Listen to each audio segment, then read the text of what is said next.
Ce matin, nous parlerons du jeûne. Le thème de ce matin, c'est le jeûne. Alléluia. Je parlerai du jeûne puisque nous sommes à la porte du mois de décembre. Le mois de décembre, c'est demain. Et demain, nous entamons un moment de jeûne, excepté ceux qui sont sous des traitements médicaux ou celles qui allaitent ou ou les personnes qui sont dans une posture qui physiquement ne peut pas les permettre de pouvoir jeûner. Alléluia. Mais tout est-il que même si tu ne jeûnes pas, il faudrait que tu sois dans la prière qui se fera pendant les 12 jours qui représenteront les 12 mois de l'année 2026. Alléluia. Et sans plus tarder, tu vas prendre ta Bible dans le livre de Matthieu, le chapitre 6, à partir du verset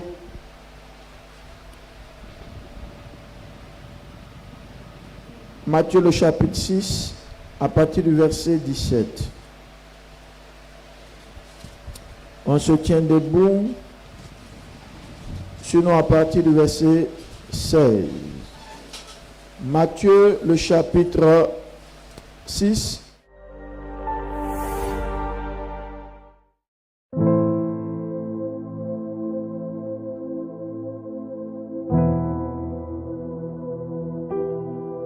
Vous jeûnez, ne prenez pas un air triste, comme les hypocrites qui se rendent le visage tout défait, pour montrer aux hommes qu'ils jeûnent. Je vous le dis en vérité, ils reçoivent leur récompense. Mais quand tu jeûnes, parfume ta tête et lave ton visage. Je continue, afin de ne pas montrer aux hommes que tu jeûnes, mais à ton Père qui est là, dans le lieu secret, et ton Père qui voit dans le secret te le rendra. Je reprends une seconde fois. Lorsque vous jeûnez, ne prenez pas un air triste, comme les hypocrites qui se rendent le visage tout défait, pour montrer aux hommes qu'ils jeûnent. Je vous le dis en vérité, ils reçoivent leur récompense. J'irai pas à pas, acclamons la parole du Seigneur. Acclame la parole du Seigneur. Je ne sens pas quelqu'un acclamer le Seigneur. Amen. On peut s'asseoir dans la présence de Dieu. Que le Seigneur nous bénisse et que sa grâce se repose sur nos vies. Je vais entendre un amen vivant. Comme je l'ai dit, le thème du message, c'est le jeûne. Dis avec quelqu'un le jeûne. Dis-lui, le jeûne est important. Le jeûne est spirituel. Le jeûne te connecte aux portes du ciel. Voici ce qu'il dit l'Écriture. Une fois Jésus était en train d'enseigner en présence de ses disciples et il a eu à dire une vérité très forte. Il dit, quand vous jeûnez, n'ayez pas le visage tout défait comme les hypocrites. Alléluia. Quand il parle des hypocrites, il parle des pharisiens, il parle des sadduciens, il parle, je peux dire, des chefs religieux de l'époque, parce que c'était leur habitude de jeûner ainsi. Quand ils jeûnent, ils vont montrer un visage qui montre qu'ils jeûnent, de sorte à ce que quelqu'un même qui ne savait pas qu'ils avaient décidé de prendre un moment de jeûne, de par leur visage, de par leur aspect, de par leur façon de faire, on saura qu'ils sont en train de jeûner. Mais il y a une nuance dans les propos de Jésus que je ne voudrais pas que nous confondons. Il dit, lorsque vous jeûnez, ne prenez pas un air triste comme les hypocrites qui se rendent le visage tout défait pour montrer. C'est-à-dire que leur visage est bizarre dans le but de montrer. On dit pour le but, pour montrer aux hommes qu'ils jeûnent. Donc ça veut dire que parce que le jeûne a un impact en fonction du corps de chacun. Il y a des gens quand ils jeûnent, qu'ils veulent, qu'ils ne veulent pas, on va le savoir. Ça agit, ça a un impact. Il y a des gens par contre, quand ils jeûnent, s'ils ne te disent pas, tu ne le sentiras pas. Le problème dont le Seigneur parle en termes d'hypocrisie, il dit, les hypocrites, c'est ceux-là qui jeûnent pour, dans le but. Il veut montrer aux gens qu'ils jeûnent. Alléluia. Et il termine pour dire, ils reçoivent déjà leur récompense. Ça veut dire qu'ils reçoivent déjà leur récompense. Ça veut dire que quand quelqu'un est en train de jeûner dans le but de se faire voir, de montrer aux gens qu'il est spirituel, de montrer aux gens qu'il jeûne, quand les gens voient, elle en jeûne, et il en jeûne, hein, vraiment, il est en train de jeûner. Ta récompense du jeûne, c'est ce que les gens ont dit, elle jeûne, elle est spirituelle, elle est en train de jeûner. C'est ta bénédiction qui est là. Tu n'auras rien auprès de Dieu. C'est pourquoi il dit, ils reçoivent déjà leur récompense. Alléluia. Je relis encore pour que vous puissiez faire attention à cette parole. Il dit, lorsque vous jeûnez, ne prenez pas un air triste comme les hypocrites qui se rendent le visage tout défait pour montrer aux hommes qu'ils jeûnent. Je vous le dis en vérité, ils reçoivent les récompenses. Quand il dit, je vous le dis en vérité, ça veut dire que ce qu'il dit n'est pas faux, ce n'est pas un mensonge. Donc, quand tu jeûnes pour montrer aux gens que tu jeûnes, ta récompense là, tu l'as déjà. Et il te dit en vérité, c'est-à-dire, il ne faut même pas te tromper, parce que ce qu'il te dit est réel. Ta récompense, c'est ce que les gens diront. Et elle jeûne, elle jeûne. C'est ça qui est ta récompense. Tu n'auras pas une récompense venant du ciel. Tu n'auras pas une récompense venant du Saint-Esprit. Pourquoi? Parce que quand tu as jeûné d'un état d'esprit que Dieu n'aime pas. Et l'état d'esprit, c'est quoi? C'est de montrer. Or, quand tu lis le verset qui suit, tu vas comprendre à qui on doit montrer le jeûne. Je descends à partir du verset 17. Il dit, mais quand tu jeûnes, parfume ta tête et lave ton visage. Une façon de dire, sois normal. Afin de ne pas montrer aux hommes que tu jeûnes. Alléluia. Donc tu ne dois pas jeûner pour montrer. Mais à ton Père qui est là, dans le lieu secret. Et ton Père qui voit dans le secret te le rendra. Donc on jeûne pour montrer à qui? Pour montrer à Dieu. Dieu qui voit dans le secret, c'est lui qui te rendra. C'est Dieu qui va récompenser ton jeûne par l'exaucement du sujet qui est au cœur de ce jeûne. Mais toi, tu ne dois pas jeûner dans le but de montrer. Mais ça peut arriver que quand tu jeûnes, les gens puissent savoir. Dieu n'a pas de problème avec ça. Souvent, quand tu jeûnes, tu peux être dans une maison où on doit servir la nourriture. Si tu ne dis pas que tu jeûnes, qu'ils savent que ça se gâte, c'est encore un péché. Donc, tu es dans l'obligation de dire à la personne qui prépare, à ta mère ou à ta femme ou je ne sais pas, à la servante ou à la personne qui prépare que je suis dans un moment de jeûne, non, ne me gardez pas à midi ou ne me gardez pas sur 3 jours parce que je suis dans un jeûne sec. Ça, Dieu n'a pas de problème avec ça parce que c'est dans la sagesse que tu parles pour ne pas que la nourriture soit gaspillée ou que quelqu'un se fatigue à préparer pendant que toi, tu ne vas pas manger. Dieu n'a pas de problème avec ça. Le problème de Dieu, c'est ceux qui veulent se montrer, ceux qui veulent montrer leur spiritualité. Quand tu vois à cette époque les pharisiens, les sadducéens avec des longues barbes, tu les vois comme ça, ils font pitié assis avec une posture de spiritualité, de connexion. Ils sont souvent même, tu les salues, ils ne te répondent pas pour dire parle à Dieu. C'est du n'importe quoi. Ce n'est pas de la spiritualité, c'est de l'orgueil. Alléluia. Parce que tu veux montrer aux gens. Mais cette vérité ne se limite pas aux jeunes. Quand tu lis un peu plus haut, le Seigneur a un problème avec les gens qui font des choses dans le but de montrer. Il a même eu à parler de l'offrande. Ceux qui donnent pour montrer aux hommes. Alléluia. Il dit, quand tu donnes, quand ta main droite est en train de donner, la main gauche ne doit pas voir. Ça ne veut pas dire qu'il y a des jours où on ne saura pas ce que tu as fait, mais tu ne dois pas le faire dans le but, l'objectif. Le but, c'est qui te motive, tu veux te faire voir. Dès que tu penses comme ça, le but, l'objectif, je fais ça pour qu'on sache, immédiatement, tu as déjà perdu la récompense auprès de Dieu. Non, il ne suffit pas de jeûner, de donner, mais ce qui est dans ta tête, les motivations qui sont derrière peuvent empêcher l'exaucement. Et tu diras, mais moi je donne beaucoup à Dieu. Ça fait 10 ans que je donne à Dieu, ça fait 10 ans que je jeûne. Mais Dieu, je ne vois pas Dieu. Tu ne vois pas Dieu parce que l'intention qui est derrière, les pensées qui sont derrière, c'est comme souvent, il y a des gens qui aident pour parler demain. Ils te donnent un habit pour que demain ils disent que tu vois, non, c'est moi et lui est donné. Si ce n'était pas moi, elle peut pas s'habiller. Quand tu fais ça, et puis les gens disent, tu es gentil. Hein. Du fait que les gens disent, tu es gentil, c'est ta récompense. Dieu ne va plus te donner quelque chose. Alléluia. Ça peut arriver que tu aides quelqu'un, puis les gens le savent et ils te disent, ah, vraiment merci, tu as aidé telle personne. Tu ne perds pas ta récompense parce qu'ils ont su. Toi, dans ta pensée, quand tu le faisais pas dans le but de pouvoir faire de ça une ventilation. Mais si les gens l'ont su, et le nom du Seigneur glorifié. Parce qu'il y a aussi un verset qui dit que nous sommes lumière. On ne doit pas cacher notre lumière. Les hommes doivent voir nos œuvres afin de glorifier notre Dieu. Donc s'il arrive qu'ils voient ta bonté et ta gentillesse, ça glorifie le nom du Seigneur. Mais toi, tu ne dois pas avoir l'intention, alléluia, que les gens puissent savoir que c'est toi qui aides celui-là, tu aides celle-là. C'est pourquoi beaucoup font du bien, ils ne reçoivent pas, parce que les motivations qui sont derrière ne sont pas bonnes. Alléluia. Est-ce que vous me suivez un peu? Les motivations ne sont pas bonnes.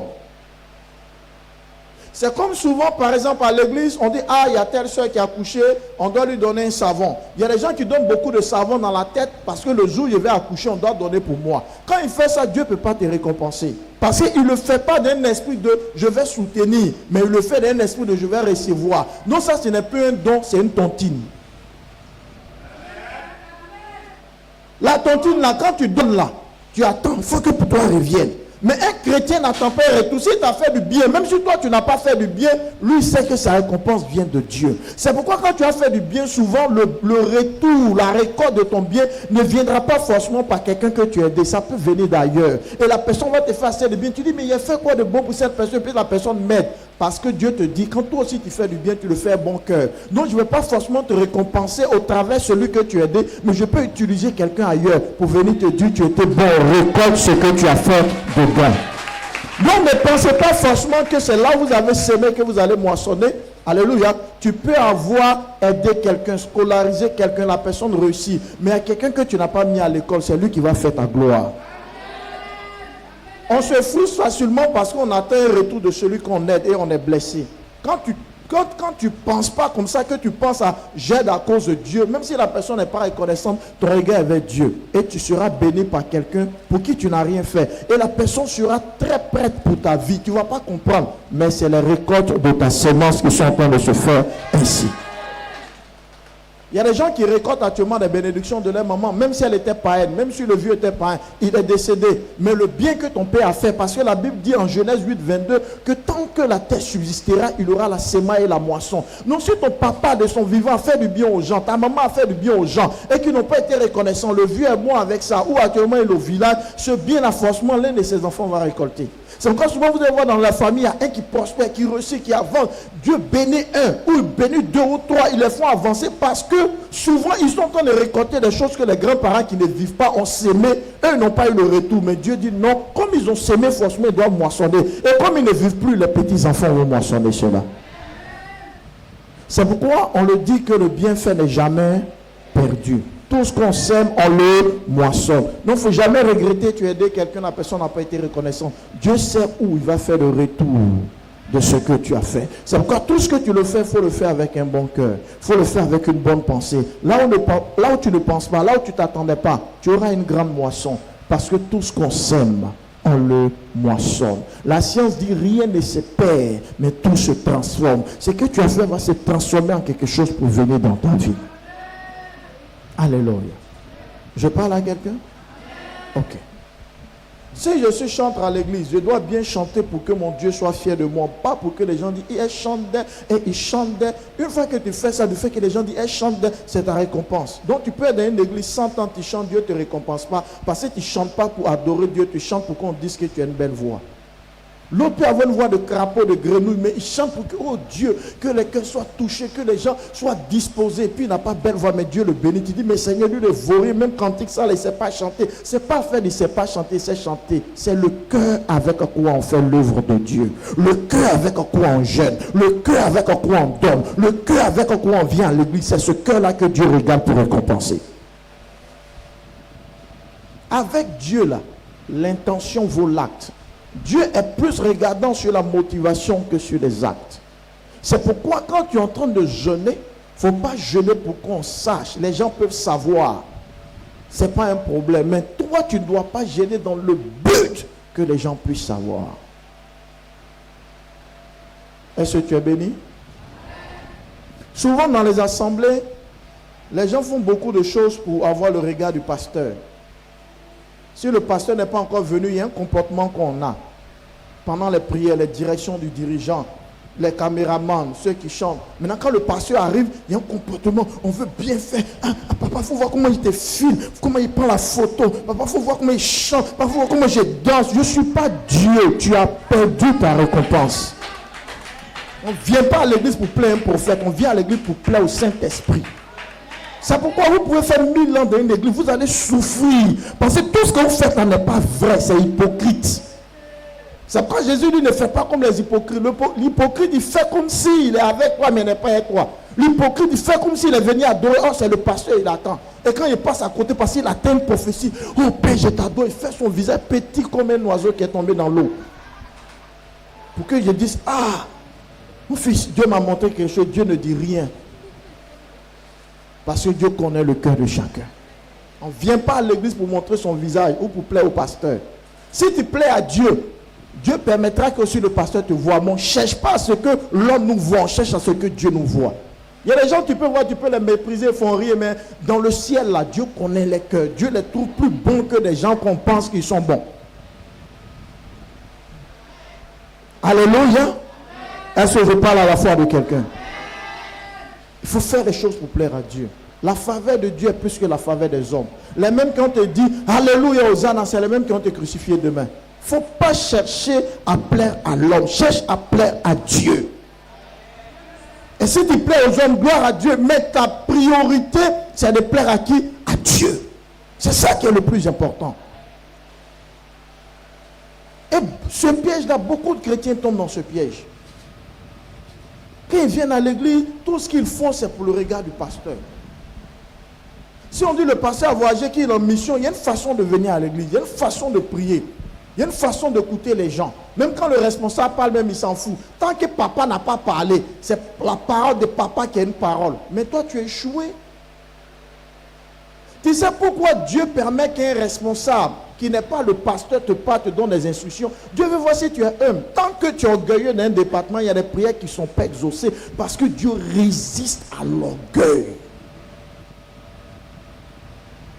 Tout à l'heure, on te dit, ton responsable va te dire, assieds-toi, tu ne veux pas. Mais si c'est moi, il vient te dire, assieds-toi, tu t'assois. Non, en réalité, tu ne respectes pas le responsable. Or, le responsable, il a le pouvoir délégué du pasteur. Donc, quand tu ne l'écoutes pas pour toi, lui n'est rien. C'est le pasteur que tu écoutes. Mais tu n'as rien compris. Ça montre que tu es orgueilleux. Et Dieu, pour savoir que tu es orgueilleux ou tu es humble, ce n'est pas le pasteur. Parce que le pasteur, quand il m'a dit, forcément, tu vas faire. Mais il veut utiliser quelqu'un d'autre, tu n'aimes pas la tête, quelqu'un qui est moins âgé que toi, quelqu'un que tu ne considères pas, mais c'est lui qui va te parler. Si tu n'es pas humble, tu n'acceptes pas et Dieu te résiste. Dieu ne peut pas rendre grand quelqu'un qui est gonflé. Parce que tu n'as rien, tu es gonflé. Et si tu as ça, on est mort. Dieu ne t'a pas encore béni, tu ne viens pas toujours à l'église. Le jour où il t'est béni, tu quittes la ville. Dieu nous teste dans les petites choses. Chrétiens, soyons humbles. Soyons humbles. Dans tout ce que nous faisons, soyons humbles. Il faut être quelqu'un qui accepte qu'on te donne des conseils, des directives. Il faut être quelqu'un qui accepte qu'on te guide. Même si ce n'est pas quelqu'un que tu souhaiterais. Mais à partir du moment où on t'a dit telle personne est ton responsable, telle personne est au-dessus de toi, c'est qu'il te dit il faut le faire. Quand on est dans une église, ce n'est pas le pasteur seulement on écoute. C'est quand papa parle, quand le pasteur parle, ou quand la mère parle, c'est ça qui est parole. Non. Le plus petit, il est ton responsable. Quand il te parle, il faut obéir. C'est dans le lieu secret que Dieu voit ton obéissance.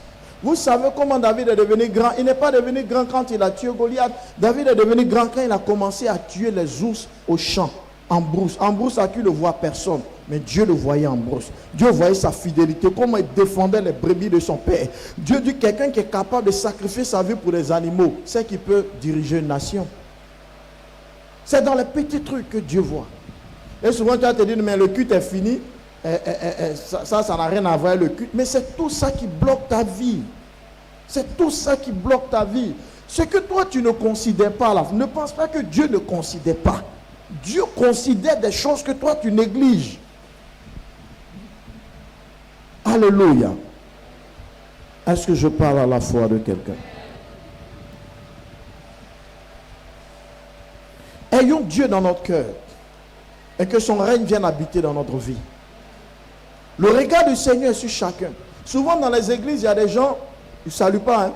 Fini la prière, dépasse même. Même il te voit dans la rue, vous n'êtes pas de la même église. Il jette son regard. Il veut que toi, tu le salues d'abord. Tu es un gonflé. Et ça, c'est interagi dans notre spiritualité. Je le dis parce que nous avons un jeune. Si tu ne changes pas, il faut jeûner 100 ans. Ta vie ne va pas changer. Souvent, notre problème n'est pas forcément les sorciers, mais notre comportement ne change pas. Et si notre comportement ne change pas, notre année ne peut pas changer parce que les mêmes causes produisent les mêmes effets. Il faut qu'on soit humble. Alléluia. J'ai dit aujourd'hui, mon Corinne, laisse le piano. Va jouer au piano au niveau de l'école de dimanche. Daniela, viens, toi tu joues le piano. Et puis Corinne dit, non, pourquoi moi, c'est les enfants. Mais c'est une erreur. C'est une erreur. L'œuvre de Dieu n'a pas à faire les enfants. Où Dieu te met, joue ton rôle. Quand on te met dans quelque chose que tu penses qu'on est en train de te casser, en vérité, Dieu veut voir ton cœur, si ton cœur est prêt à être élevé. Mais quand tu ne peux pas, que toi tu choisis, c'est ce que toi tu veux, tu choisis. Si vous êtes en réunion de département, on te donne tel poste, tu ne veux pas, c'est le poste que toi tu veux là, c'est ça que tu fais. Quand on te dit tu n'es pas prêt, tu es en train de bloquer tes prières sans t'en rendre compte. Dieu résiste aux orgueilleux. Dieu résiste aux orgueilleux. Et il y a ce qu'on appelle l'humilité de l'orgueil. L'humilité de l'orgueil, c'est l'orgueil caché. Ça donne l'impression, ah maman, ah papa, ah le père, la mère, mais il n'y a pas plus gonflé que toi. C'est-à-dire, il donne une apparence de comme s'il respecte. Oh, c'est des insolents notoires. Des rebelles dans l'âme. Mais quand tu fais ça, tu détruis qui? C'est toi-même ta vie que tu détruis. Alléluia. C'est toi-même ta vie. N'oublions pas qui nous sommes. Nous sommes des enfants de Dieu. Nous avons la nature de Dieu en nous et comportons-nous comme l'Esprit du Seigneur dans notre vie. Considère tout le monde, salue tout le monde, ça ne va rien t'enlever. Parce que tu es là. La personne que tu négliges, un jour, tu vas être coincé. C'est là maintenant que tu veux saluer la personne. Je me rappelle à l'époque du vivant de ma mère, il y avait une jeune fille qui passe au quartier, elle ne salue pas les gens, elle me voit, elle me dépasse.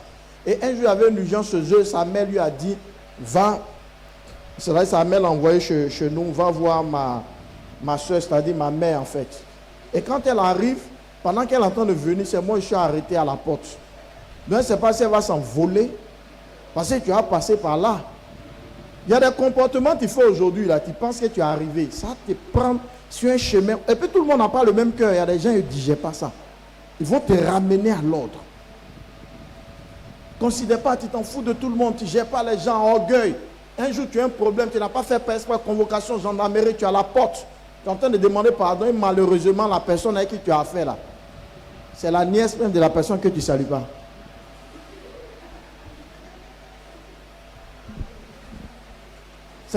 Maintenant, on dit, et puis la personne dit, non, mon commandant, je ne retire pas ma plainte, elle va là en prison, non, je ne retire pas ma plainte. Puis tu es là, tu demandes pardon, non, pardon, le commandant. Non, commandant, si moi je laisse, non, il faut que mon grand frère, si mon grand frère dit de laisser, il a appelé, moi je laisse, si c'est lui seulement il a parlé, nous on attend le grand frère. Oui, le grand frère qui rentre dans le bureau, c'est lui que tu ne salues pas.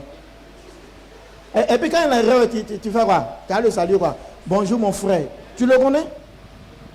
Ton comportement va te rattraper dans des situations. Il y a des choses qu'il faut éviter. Souvent, tu penses que tu es arrivé, tu es un but de ta personne. Ça va te coincer un jour. Et il n'y a pas de prière pour ça. Tout ce qu'on sème, on le moissonne. C'est pourquoi dans la vie, il faut être humble. Considère tout le monde. Parce que tu ne sais pas demain faire de quoi. Demain est un mystère. Demain est un mystère. Je suis en train de préparer ton année comme ça. Hein. Il ne suffit pas de faire le combat. Le feu, il brille. La tête de ma tante, ton canari, mais ton comportement est lourd comme l'huile rouge qui n'est pas encore chauffée. C'est pas quand on dit Dieu a pitié de moi qu'il a pitié, mais toi-même, il faut avoir pitié de ta vie. Il y a des comportements, tu continues dedans, tes années vont se ressembler. Il n'y a pas de jeune qui va faire quoi que ce soit. Il faut que tu te revoies. Alléluia. Dis Seigneur, donne-moi un cœur humble. Donne-moi de considérer tout le monde. Alléluia. Une année dans mon ancien quartier, vraiment quand je sors et salue les gens, ah, ça va, bonjour, bonjour, bonjour, bonjour. Bon environnement, bonne ambiance autour de moi. J'étais quitté à l'intérieur une mission et je me suis entendu un arrangement avec un chauffeur de taxi compteur. Et on s'est entendu arriver, j'ai oublié même le montant, mais arrivé, je lui donne, il dit ma monnaie, il dit non, que la distance qu'on a fait là, lui, il n'a pas de monnaie à me donner. Il a dit, mais avant de monter dans le taxi, il était posé, tu as vu qu'il y avait un taxi devant toi, on ne s'est pas entendu, c'est pourquoi il est laissé. Je ne peux pas prendre cette distance à payer ce montant, c'est pas possible, on s'entend. Et il est en train de démarrer. Ce jour-là, il me s'est déconverti 2 minutes. J'ai enlevé la clé de la voiture. Il a dit, donne la clé de ma voiture. Donc les gens ont vu qu'il y avait un mouvement. Et puis moi, je suis sorti. Il a dit, je ne te donne pas, donne ma monnaie. Il est sorti. Tu as donné la clé. Il a dit, tout tout le quartier est sorti en même temps. Et puis ce jour-là, Dieu a trié. Les jeunes qui ont des esprits qui ne sont pas encore partis. Les démons de Trècheville d'avant, d'Adjamé d'avant, Krenjabo, ils sont rentrés. Il dit, tu vois, il dit, fais une face. Il dit, tu as touché mon vieux. Tu l'as touché, tu n'as pas quoi. Il dit, ça sort de partout. Non, parce qu'il faut laisser. Oh, levez ça dans ses yeux. Il y a un mec qui a attrapé portier de taxi. Il dit, tu n'as pas là, on fait sauter ça. Il a fait sortir monnaie là. Non, il était fier. Puis imagine, non, mon vieux, il n'y a rien. On ne peut pas te faire quelque chose. Mais imagine que tu es gonflé, tu ne salues personne. Et puis il y a des problèmes à un taximètre. Les gens disent, c'est de beauté. Ce que tu fais là, ça va te suivre un jour. Je parle à ta foi. Il faut savoir te comporter. Il y a des gens dans les villages, quand on dit décès, on dit décès. Tout le village même veut creuser la tombe pour qu'on enterre. Tellement la personne est bien au village. Mais il y a des gens qui disent décès. La mort même veut fermer à cause de lui. Ce corps-là ne rentre pas ici. Dis à ton voisin, c'est ce que tu fais là. Pour le moment, tu t'en fous des gens. Hein? Parce que tu es arrivé. Tu as ton argent. Tu vis dans ta maison. Mais un jour, tu vas lire l'heure. Ton lourd comportement, dis-lui ton lourd comportement. On dirait une rouge non chauffée là. Si tu ne changes pas ça, ça va te rattraper. Si tu es d'accord, acclame le Seigneur.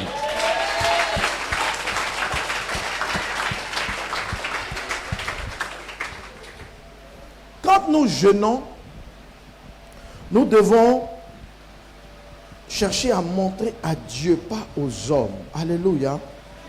Quand nous sommes dans la maison de Dieu, tout ce que nous faisons, nous devons le faire. Vous savez, quand ton cœur est vrai et puis c'est bon et que les gens font des complots contre toi, Dieu va tout te défendre et tout te justifier. Alléluia. Parce que Dieu connaît tes pensées. Vous savez, être bien, c'est une force. Être bon envers les gens, être sincère. Même quand les gens vont comploter, ils ne vont jamais avoir le dessus. Jamais. Dieu ne va jamais permettre. C'est pourquoi il faut être quelqu'un de bien. Dis à ton voisin, en 2026, sois quelqu'un de bien. Qu'on te connaisse comme quelqu'un de bien. Comme quelqu'un qui respecte. Et qui considère tout le monde. Il y a des gens, s'ils habitent un quartier, que son voisin n'est pas de la même église ou de la même religion, il ne le salue pas. C'est un païen. Mon voisin, c'est un musulman, mais c'est un bouddhiste. Quand il passe, le feu sur toi. Ce n'est pas un bon comportement. Alléluia. Moi, j'étais dans une maison que loué. Après, le propriétaire a eu un mauvais comportement. Il y avait en face une voisine qui prie tous les jours. Quel prie là? Il y a des prières. Elle dit à ses enfants spirituels de prendre un pied pour taper le sol. Il dit, la cour remue. Tellement elle aime prier. La femme, on n'a pas fini de régler le problème. Partait à la CIE pour essayer de résilier le contrat, tout ça. Et puis elle envoie des jeunes, on a cassé la porte de la maison. Oh, il y a un voisin, lui, il est dans une religion bizarre. Religion même à dire que Dieu n'est pas là-bas. C'est lui qui m'a appelé. Pasteur, ils sont en train de casser ta porte, il faut venir. Hein. C'est que la femme en train de faire n'est pas bien. Celle qui prie, qui secoue la terre, là, elle ne m'a pas appelé. Pourquoi il m'a appelé? Parce qu'une fois la mère a préparé pour venir lui donner à manger. Voisin, où chacun a sa porte. La mère prépare, lui donne, elle dit non, c'est... Parce qu'on a remarqué qu'il est célibataire. Il était touché. Ne jugez pas les gens en fonction de leur religion. Sinon, vous êtes des païens. Aimez les gens. Aimez les gens. Ayez Dieu. Dieu va se connaître ou va se révéler à tes voisins, à ton environnement immédiat, pas par les versets qui te récissent, mais par ton comportement envers les gens. Il y a des gens là, les maris ne peuvent jamais devenir chrétiens, les femmes ne peuvent jamais devenir chrétiens, les voisins, les parents, parce que version de chrétiens, ils voient dans la cour. Tu ne peux pas aller à l'église avec ça. Prêcher l'évangile, c'est pas... Mon frère, Jésus t'aime. Jésus t'aime. Et quand tu rentres à la maison, tu frappes tout le monde. Il va dire que c'est mieux que Jésus ne m'aime pas parce que je n'aime pas la bagarre. Parce que toi, dans ton amour de Jésus, tu frappes tout le monde. Dis à ton frère que l'évangile se voit dans ton comportement, agisse dans ton cœur et se reflète dans ton quotidien.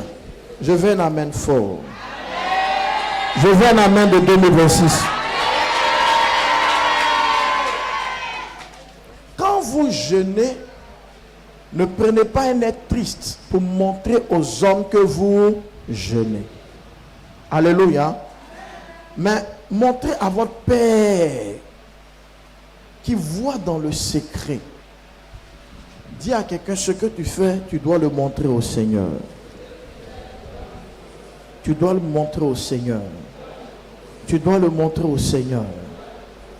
Alléluia. Écoutez-moi et je passe à un autre niveau du message.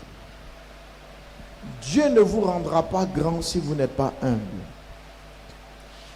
Il y a des bénédictions que vous n'aurez pas si vous n'êtes pas humble. La Bible dit qu'un jour, il y avait deux personnes qui priaient dans le temple, le pharisien et le sadducéen.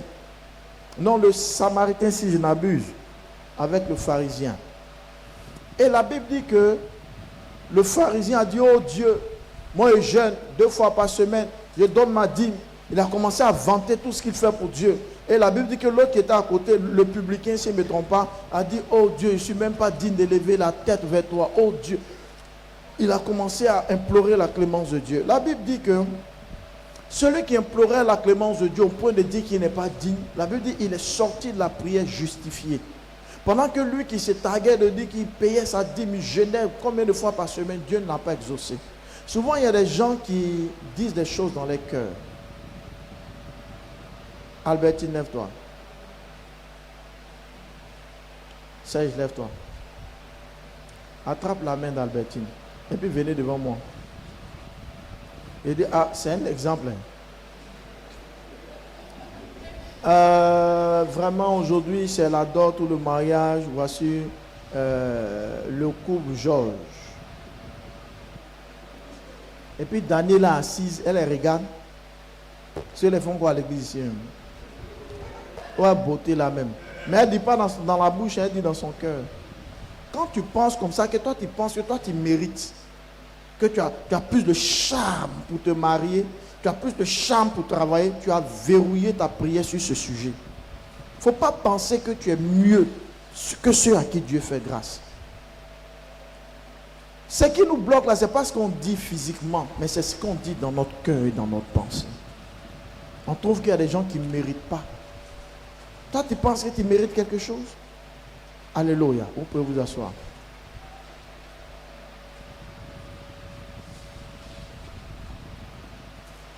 La sœur Grâce, lève-toi. La sœur Grâce fait face au peuple quand on rend les témoignages. Oui, la sœur va rendre son témoignage. Donne-lui le micro. C'est ouvert?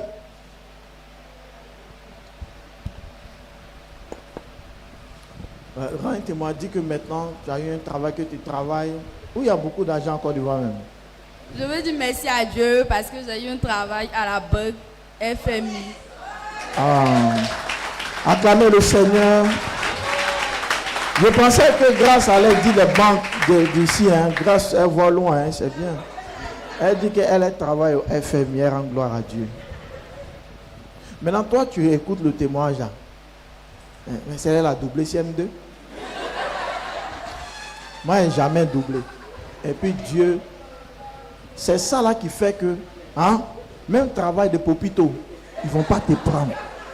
Je vous dis, ce que tu penses dans ton cœur va fermer ta vie.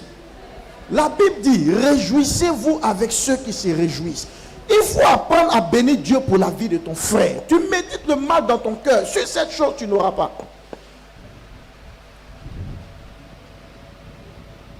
Il y a une fidèle de l'église, ça fait des années, peut-être 10 ans, 7 ans. Il y a une soeur de l'église, son mari a une voiture. La voiture paye. On dit, la soeur, ils sont mariés à la voiture maintenant. Hein. Et elle fait un commerce au bord de la route, la voiture est passée. Puis l'autre a dit, où est la voiture là? Tellement ça la brûle. Vilaine voiture. Mais au moins là, il peut aller quelque part avec ça. Vous voyez non?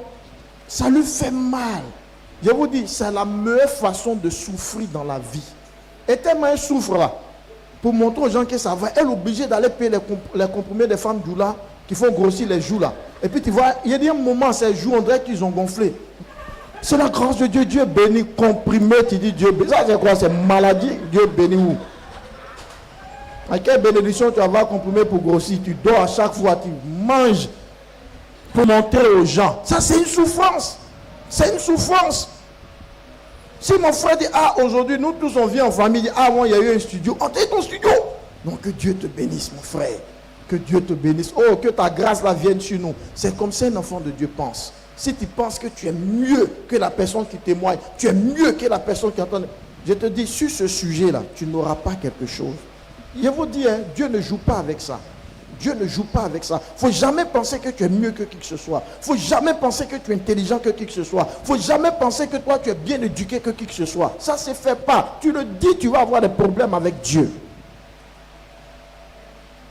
Je n'entends pas la main de quelqu'un.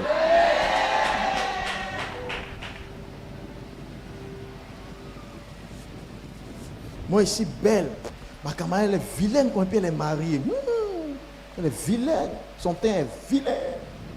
Il y a sa forme même. Sa forme, ça là, je n'ai jamais aimé. Il y a ma forme. André Olivier est assez. Il y a ma forme.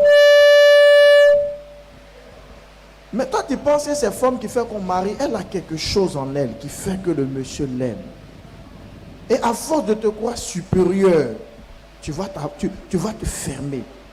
Si Dieu, l'Esprit du Seigneur voit de l'orgueil dans vous, écoutez très bien, si l'Esprit du Seigneur voit de l'orgueil, du mépris, un esprit hautain de supériorité sur autrui, ça peut être un facteur de blocage. Et si c'est ça qui te bloque, tu as tué tous les sorciers de ta région en prière. Mais l'exaucement ne viendra pas parce que ce n'est pas les sorciers qui bloquent, mais c'est les pensées de ton cœur qui te bloquent. Mets ta main sur ton cœur en 30 secondes. Dis, Seigneur, enlève toute mauvaise pensée dans mon cœur. Envers mon frère, envers ma soeur, envers celui qui est à côté de moi. Enlève-moi les pensées d'orgueil, de me croire plus supérieur, plus intelligent, plus sage que les autres. Seigneur, délivre-moi des paroles, des pensées de l'orgueil. Délivre-moi de la prétention, Seigneur. Délivre-moi de tout égo, Seigneur, qui me fait croire que je suis mieux. Oh Dieu, aie compassion de mon âme. Dans le nom puissant de Jésus. Délivre mon cœur des pensées sombres.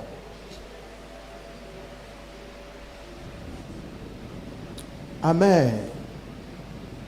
Dis à quelqu'un, apprends à célébrer la grâce des autres.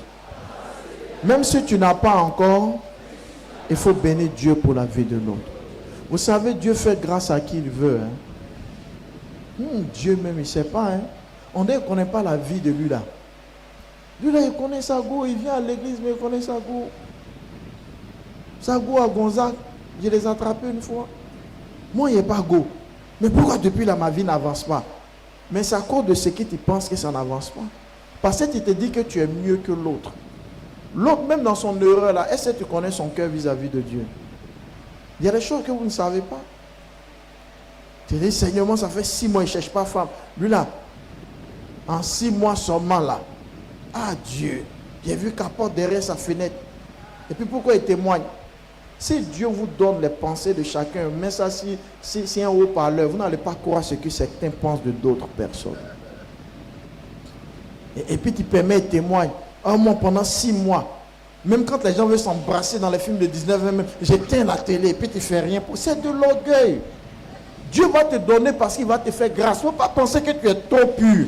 Si Dieu veut te décrire ton état, tu vas voir que tu es plus sale que la poubelle où tu t'en jeté les déchets. Et que tout ce que tu as, c'est la grâce de Dieu. Arrête de penser que tu es plus saint que quelqu'un. Arrête de penser que tu es plus pur que quelqu'un. Tu ne sais rien de la vie de chacun. Tu juges selon l'apparence. Tu ne connais pas la miséricorde, l'agenda de Dieu pour la vie de chacun. Sois humble et Dieu te fera grâce. La Bible dit que Dieu fait grâce aux humbles. Mais il résiste aux orgueilleux. Fais une dernière prière. Dis à Dieu, enlève les idées d'orgueil de mon cœur.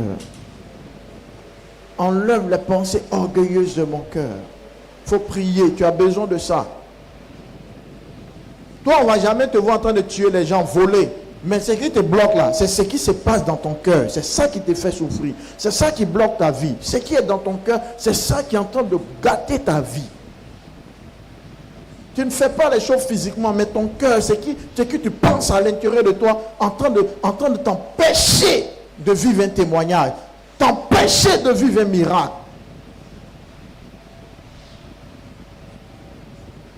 Alléluia. Amen. Est-ce que Dieu a parlé à ton cœur? Je descends plus bas, il dit, au 17, quand Mais quand tu jeûnes, parfume la tête et lave ton visage, afin de ne pas montrer aux hommes que tu jeûnes. Mais à ton Père qui est dans le lieu secret, ton Père qui voit dans le secret te le rendra. Demain, quand nous allons rentrer dans le moment de jeûne, et même tout jeûne que tu devras prendre, la première chose, jeûne pour montrer à Dieu. Alléluia. Jeûne pour présenter ton état à Dieu. Jeûne en humiliant ton cœur devant le Seigneur. C'est celui qui se rend petit que Dieu saisit pour aider, que Dieu élève. Celui qui s'humilie sous le bras puissant de l'Éternel, qui retient le regard de Dieu, qui retient la bonté de Dieu. Alléluia. Alléluia. En 2026, Dieu doit changer ton cœur. Je te dis la vérité. Nos souffrances viennent de nos cœurs. Si on est sincère, on va comprendre que Dieu n'est pas mauvais. Dieu n'a jamais été mauvais envers nous. Mais c'est nous qui ne comprenons pas ou qui ne changeons pas de la façon dont Dieu voudrait que nous changeons. Souvent, il y a des bénédictions. Si Dieu te donne maintenant, il t'a détruit. Parce que tu n'as pas encore changé. Et cette bénédiction, au lieu de t'aider, va te détruire. Alléluia. On a vu des gens qui n'avaient rien. Quand Dieu leur a donné même un petit boulot, ils ont commencé à faire du sport les dimanches. C'est les dimanches, ils savent que leur habit est sale, ils ne viennent pas à l'église. Dieu dit, mais je t'ai fait un petit contrat d'un salaire de 60 000, le SMIC. Si déjà pour ça, tu ne viens pas à l'église dimanche, donc si elle te donnait 300 000 alors, tu allais venir chaque 31 décembre. Et pour ça, je vais attendre. Parce que ton cœur n'est pas encore prêt pour la gloire que je t'ai réservée. Dieu ne donne pas pour détruire ses enfants. Ton enfant au CPM, le matin, tu peux lui donner 10 000 francs. Tu peux lui donner un portable iPhone d'aller à l'école. Tu vas exposer ton enfant à une agression. Tu vas exposer ton enfant au danger. Il y a la bénédiction, Dieu ne donne pas parce qu'il voit que tu n'es pas capable de gérer cela. Tu n'es pas capable de gérer cela. Parce qu'il y a trop d'orgueil en toi. Tu vas écraser les gens. Tu vas faire du mal aux gens avec la bénédiction que tu auras. Tu ne vas pas considérer les gens. Tu seras arrogant à cause de ton argent. Il y a des gens, quand ils ont peu d'argent, ils parlent mal. Hein? Souvent, même si ce n'est pas bon argent, à cause de 12 000, ils crient dans la maison. C'est quoi? C'est quelle sauce ça là? Je n'aime pas ça. L'eau même de sauce ici, là même là. Ils ne traitent pas bien l'eau là. Il a envie de boire un coca. Après, tu as 12 000. Tu veux boire coca. Avant, tu buvais coca. Tu veux boire coca. Dieu dit, bois ton coca. Il faut avoir 12 000 encore là. C'est vers décembre. Tu vas voir. Et puis ça va venir en 2000, en 3000. C'est quand tu as compté là, tu as additionné, tu vas voir que ça fait 12 000. Parce que toi, tu n'as pas encore compris les leçons que je te donne. Alléluia. Quand on a un peu d'argent, on a soif. Hein? Tu vois une nouvelle chaussure, c'est pas gâté, puis dit, ça ne me plaît pas. Il sent que la chaussure est penchée. Dieu dit, hey, il est un peu. Il veut changer chaussure, ça là. Ok. Et puis après, l'argent se fait rare. Même en rêve, tu as ramassé l'argent, le rêve se coupe. On ne veut même plus te donner l'argent. Toute gloire que Dieu veut donner à son enfant, Dieu prépare son enfant pour cette gloire. Parce que la gloire de Dieu dans ta vie doit mener les gens à se donner à Dieu. Doit mener les gens à croire en ton Dieu et non à devenir bizarre. Il y a des gens là, dès que Dieu leur donne même de l'argent, ils déménagent. Ils vont se mettre dans un quartier où ils ne peuvent plus venir à l'église régulièrement. Il dit, papa, tu vois non? Il y a un truc là, quand il a demandé aux gens d'argent, ça, il dit, trouvez maison à côté du Maroc. Trouvez à côté du Maroc, papa. Ils sont allés voir ça à côté de l'aéroport. Tu vois, donc le temps il est venu, tu vois, non? Il y a des gens qui sont faux, hein? Et puis il ne vient pas 2 mois. Un jour, il apparaît. Papa, la distance, c'est pas facile. Dieu dit, toi. Et puis, maintenant, casse vers à Djoufou là-bas. D'abord, tu es à Djoufou, à cause de ça, tu cries. Et puis, on casse là-bas. Dieu dit, tu vas revenir. Et maintenant, tu reviens sur tes pas. Dis, Seigneur, que l'argent ne me change pas. Que la gloire ne me change pas. Mets ta main sur ton cœur. Si tu es convaincu dans ta destinée que tu seras grand, que tu ne seras pas ce que tu es aujourd'hui, mais tu seras plus que ça. Si toi tu es convaincu, dis à Dieu que mon cœur ne change pas, que je t'aime et que je te serve. Prie le Seigneur. Parce qu'il faut que ton cœur supporte la gloire qui va venir. Que tu ne changes pas, mais que ton amour pour Dieu soit encore plus vrai. Il y a des gens, quand ils se marient, leur vie spirituelle prend un coup. Quand Dieu leur donne un enfant, leur vie spirituelle prend un coup. Quand Dieu leur donne une voiture, leur vie spirituelle prend un coup. Il veut saluer tout le monde. Parce qu'ils ont une voiture. Même un inconnu passe, il dit, il peut t'accompagner. Ben, il veut rouler voiture. Et ça veut dire, c'est comme si Dieu regrette de t'avoir donné ce foyer. Il regrette de t'avoir donné ce mariage. Il regrette de t'avoir donné ces enfants-là. Il regrette de t'avoir donné ce boulot. Parce que depuis qu'il t'a donné ce travail-là, tu ne pries plus Dieu comme avant. Depuis que Dieu t'a donné ce concours-là, ça veut dire, c'est comme si Dieu regrettait. Or, avant, il te voyait dans sa maison prier, faire des choses. Mais depuis Dieu t'a donné cette grâce-là, tu as changé. Il faut prier. Si tu es convaincu de ta vie, dis Seigneur, que mon cœur ne change pas. Parce qu'il y a le comportement quand tu n'as pas, mais quand tu commences à avoir là, il y a un autre comportement qui vient. Il y a un autre groupe d'amis qui vient. Et si Dieu ne t'aide pas, tu deviens bizarre, négativement. Prie pour ta vie, s'il te plaît. Il te reste 10 secondes. Et répète avec moi, Seigneur, prépare mon cœur à la gloire. Que je ne sois ni arrogant, ni hautain. Que mon amour pour Dieu demeure. Que je sois mieux qu'avant. Au nom de Jésus. Amen. Je te pose une question. Toi qui m'écoutes, peu importe le statut social que tu as. Quand tu regardes cette année 2025, écoute très bien, 2025. Je mets 10 ans en arrière, c'est-à-dire 2015. En 2015, essaie de te rappeler un peu 2015, là, cette période où... Non, il y avait même en 2011, période de la crise avec Babo, là, tu vas te rappeler. Quand on dit 2015, tu as un peu oublié. La période où il y a eu crise, Babo, élection. Cette période-là, ta situation financière, sociale. Et puis en 2025, là, c'est comment? Tu sens une avancée ou bien tu sens que tu régresses. Maintenant, si tu sens une avancée, même si ce n'est pas encore comme tu veux, mais tu sens que 2011, 2025, en tout cas, Dieu m'a fait quand même grâce. En ce temps, la façon dont tu étais Dieu, là, est-ce que c'est la même chose comme ça que tu es? Normalement, là, quand Dieu te donne, là, tu dois être mieux. Pour que Dieu dise, je ne regrette pas. Et ma fille, là, elle priait 2 minutes. Je lui ai donné boulot, elle prie 1 heure. On dit, je n'ai pas eu tort de lui donner boulot. Mais souvent, d'autres, c'est l'inverse. Elle priait 1 heure. Maintenant, elle travaille, elle prie 2 minutes. Dieu dit, il y a eu tort de te donner un travail. Ben, maintenant, tu ne pries plus. Mais ma fille, elle ne te voit pas occupée. Ben, papa, le temps de descendre, on avait les dossiers là, et puis on devait balancer le mail. Papa, oh, papa, ne me fais pas flipper, s'il te plaît, papa. Tu as raison. C'est sûr, moi, tu as parlé français ou flipper, tu as raison. Dis à ton voisin, Dieu ne doit pas regretter de te donner ce qui fait avancer ta vie. Alléluia.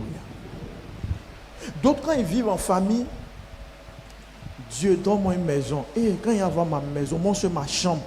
Et il y a gêné en est, il y a parlé en langue. Dieu, il y a du bruit dans la cour. Il y a, Seigneur, la cour, oh, le quartier ne me plaît pas, il y a du bruit. Dieu te fait grâce, il te donne un studio, une chambre salon, 2 chambres, 3 chambres.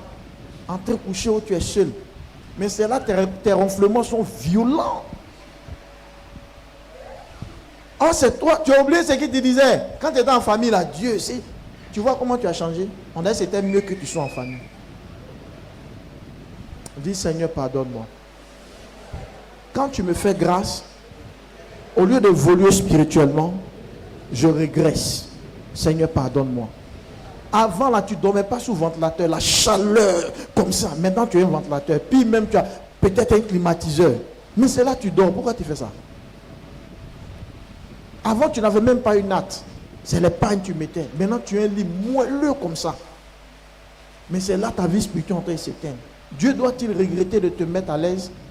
Dis ça à ton voisin. Dis au voisin, Dieu doit regretter. Dis, regarde dans ses yeux. Dis au voisin, est-ce que Dieu doit regretter? Depuis tu as donné les enfants là. Peu importe la personne, dis la phrase. Depuis tu as donné les enfants là. Tu ne viens plus à l'heure à l'église. Hein. Jean, c'est toi ceux tu es enfant. Depuis tu as donné foyer là. Tu ne pries plus, hein? C'est toi seul que tu as foyer. Et tu connais Dieu même. Il faut lui dire ça. Quand ton mari ou bien ta femme va te pimenter 2 jours, ta vie de prière va s'élever. Alléluia. C'est comme ça, quand Dieu nous fait grâce, on ne prie plus. Quoi Dieu, tu descends à quelle heure? Je suis vers Supporel. Quoi Dieu, tu peux pas prendre 2 pizzas? Il dit oui, il ajoute un poulet. Ok, bébé, quoi Dieu. Et à cause de ça, c'est tellement chic. Et tu t'empifferais des pizzas samedi. Dimanche, tu ne viens pas à l'église. Oh, le pizza m'a alourdi. Puis Dieu change le comportement de Quadio maintenant. Quadio qui est doux, c'est lui-même qui fait tes pédicures. Maintenant il commence à crier. Y'a quoi? Mais pourquoi le sang guérit les filous que je n'ai pas ça? Quadio devient dur. Oh, avant il t'appelait ma peluche, ma carotte, mon oignon, genre en tiep quoi. Maintenant il dit Josette. Hein, pourquoi tu m'appelles quoi bébé? C'est pas ton nom, tes parents. Quand tu commences à entendre ça, maintenant tu la vois maintenant à l'église, il est le feu. Dieu dit attends, quand tu mets pizza là, tu ne sais pas qu'il y a un feu. Souvent là, c'est le problème qui nous ramène à la raison. On est trop à l'aise. Dis à ton voisin, tu es trop à l'aise maintenant. Ton thé est en train de changer. Dis-lui, tu grossis un peu, donc tu ne pries plus. Maintenant, c'est plus ton coup en rêve. Donc tu ne pries plus. Ils sont en route.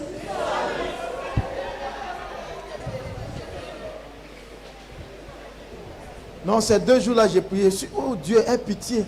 C'est Georgette. Ces 2 jours, oh Seigneur, aie pitié, la fatigue du boulot. Puis Dieu dit à l'une de tes tantes là, tu ne peux pas t'envoler un peu pour passer vers là-bas. Et la nuit, il faut volonté te poursuivre vers Siporès. Tu cours quand tu arrives à Bembresso de Siporès. En rêve, tu cours. On te poursuive. On serre ton cou la nuit. Tu n'as pas dit que tu es fatigué. Tu n'as pas dit que tu es fatigué. Ah, donc il faut qu'on serre ton cou. Alors Seigneur, envoie-les. Dis à ton frère, il faut changer. La nouvelle année, là, il faut changer. Quand tu manges, tu es rassasié. Il faut te souvenir de l'Éternel, ton Dieu. Pour prier. Ce n'est pas te rassasier pour dormir. Parce qu'il y a des gens qui n'ont pas mangé. Si tu es d'accord, acclame Dieu.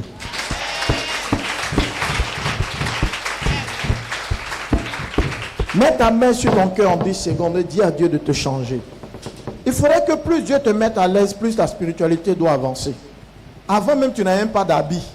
Quand on dit habit, ta valise est vide, placard est vide. Maintenant, tu as des habits, tu changes. Et puis, au lieu d'être plus bon envers Dieu, c'est là même toi tu joues. Avant, tu n'avais même pas de chaussures, même pas de bon parfum. Tu n'avais même pas de pommade avant. Mais maintenant, mais Dieu te fait grâce là. C'est la même affaire de Dieu en train de s'éteindre dans ton cœur. Avant, tu mangeais ce que tu trouvais. Les riz bizarres. Maintenant, tu manges ce que tu veux, braisé. Comme tu veux, à l'heure que tu veux, tu manges. Tu commandes, tu y as même on te livre. Et c'est là que tu deviens plus mauvais envers Dieu. C'est pas bon, tu es ingrat. Tu es ingrat. Dieu te fait grâce. La grâce que Dieu te fait là, même dans ta galère là, il y a des gens, même Dieu ne fait pas ça. Et c'est là, toi, tu deviens encore plus. Tu t'écartes de ton Dieu. Tu t'éloignes de ton Dieu. Pourquoi tu fais ça? Dis à Dieu de t'aider. Ce n'est pas normal. Avant, tu n'avais pas le bac, tu priais. Maintenant, tu as le bac là, tu as laissé la main de Dieu. Regarde la maison où tu dors. Tu penses que tout le monde peut dormir dans la maison où tu dors là? Le lit que tu as, tu penses que tout le monde a ça? Regarde comment tu manges les nuits. Malgré que tu n'as pas l'alliance, c'est chaud sur toi. Hein. Regarde comment tu manges. Il y a des gens là, c'est l'eau sucrée. Même pour avoir le sucre, c'est compliqué. Dans même Abidjan où tu es là, il y a des gens pour manger la nuit. Mais toi, Dieu te donne à manger et c'est là, toi, tu dors jusqu'au matin. Aucune prière, aucun remerciement à Dieu, aucun combat. Et tu te plains encore. Dieu ne m'a pas encore donné ci, il ne m'a pas encore donné ça. Tu es méchant. Il faut demander pardon à ton Dieu. Il ne faut pas parler à l'homme, mais parle à Dieu. Tu es méchant. Avant, tu ne mangeais pas comme ça. Maintenant, tu manges ce que tu veux quand tu veux. Mais il y a le merci de Dieu. Tu ne pries plus. Avant, tu n'avais même pas d'habits. Même les bonnes pommades, tu n'en avais pas. Parfum, tu n'en avais pas. Aujourd'hui, Dieu te donne ça. Il y a ta part dentifrice, qualité. Tu as des bonnes choses que Dieu te donne. Mais Dieu ne voit même pas un retour. Le retour, ce n'est pas l'argent qui te cherche, mais ton cœur même en train de s'éteindre. Ta foi en train de s'éteindre. Ta spiritualité en train de s'éteindre. Tu as des amis, même malgré ta situation, qui t'envient comme ça. Ta souffrance à eux, c'est une percée pour eux. Mais regarde comment tu es devenu. Aucune prière. Tu dors. Tu passes ton temps à te plaindre. Où tu es là, tu es capable de manger ce que tu veux. Si tu décides. Tu dis poulet aujourd'hui, tu as mangé. Dindon, tu as mangé. Avant, tu ne pouvais pas. Regarde comment Dieu, maintenant, il te met au large où tu manges ce que tu veux. Et c'est là, toi, tu deviens encore plus mauvais. Comme si Dieu regrette de te mettre au large. Ce n'est pas normal. Regarde le portable que tu as. Avant, tu avais un portable. Avant, tu attrapais un portable. Le type de portable que tu as à l'heure là. Avant, tu avais ça, Dieu te donne, au lieu de prier, c'est là que tu as utilisé ce même portable-là pour tuer ta vie spirituelle. Ta façon de dire merci à Dieu. Merci à Dieu parce que tu as un iPhone. Merci à Dieu parce que tu as un Techno, tu as un Huawei. Merci à Dieu parce que tu as ce type de téléphone-là. Le merci de Dieu, là, c'est d'être sur TikTok à 3h du matin. C'est merci-là que tu donnes à Dieu comme ça. Tu es méchant avec Dieu. Il faut te repentir. Le portable que tu as, des gens qui n'ont pas. Et toi, au lieu de profiter de ça pour que Dieu sache que mon enfant, là, c'est que lui donne là. Je sens sa foi, je sens sa spiritualité. Au contraire, c'est là, mais tu es en train de t'écarter. Ce portable à type pour regarder porno.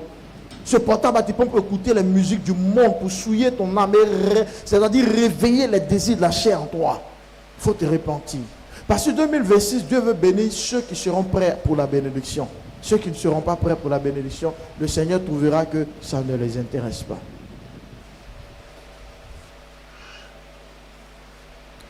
Amen. Est-ce que ton cœur est en train de se préparer? Je n'entends pas ton amen. Quand il dit de parler aux gens, il y a des gens, eux, ne parlent pas aux gens. Il y a des grands frères de Jésus dans l'église.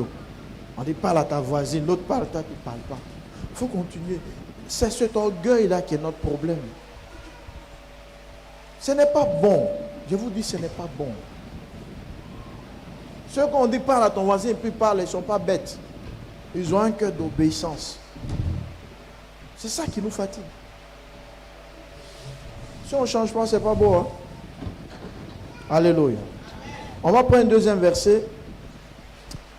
Dans le livre d'Ésaïe. Ésaïe 58. Ésaïe 58.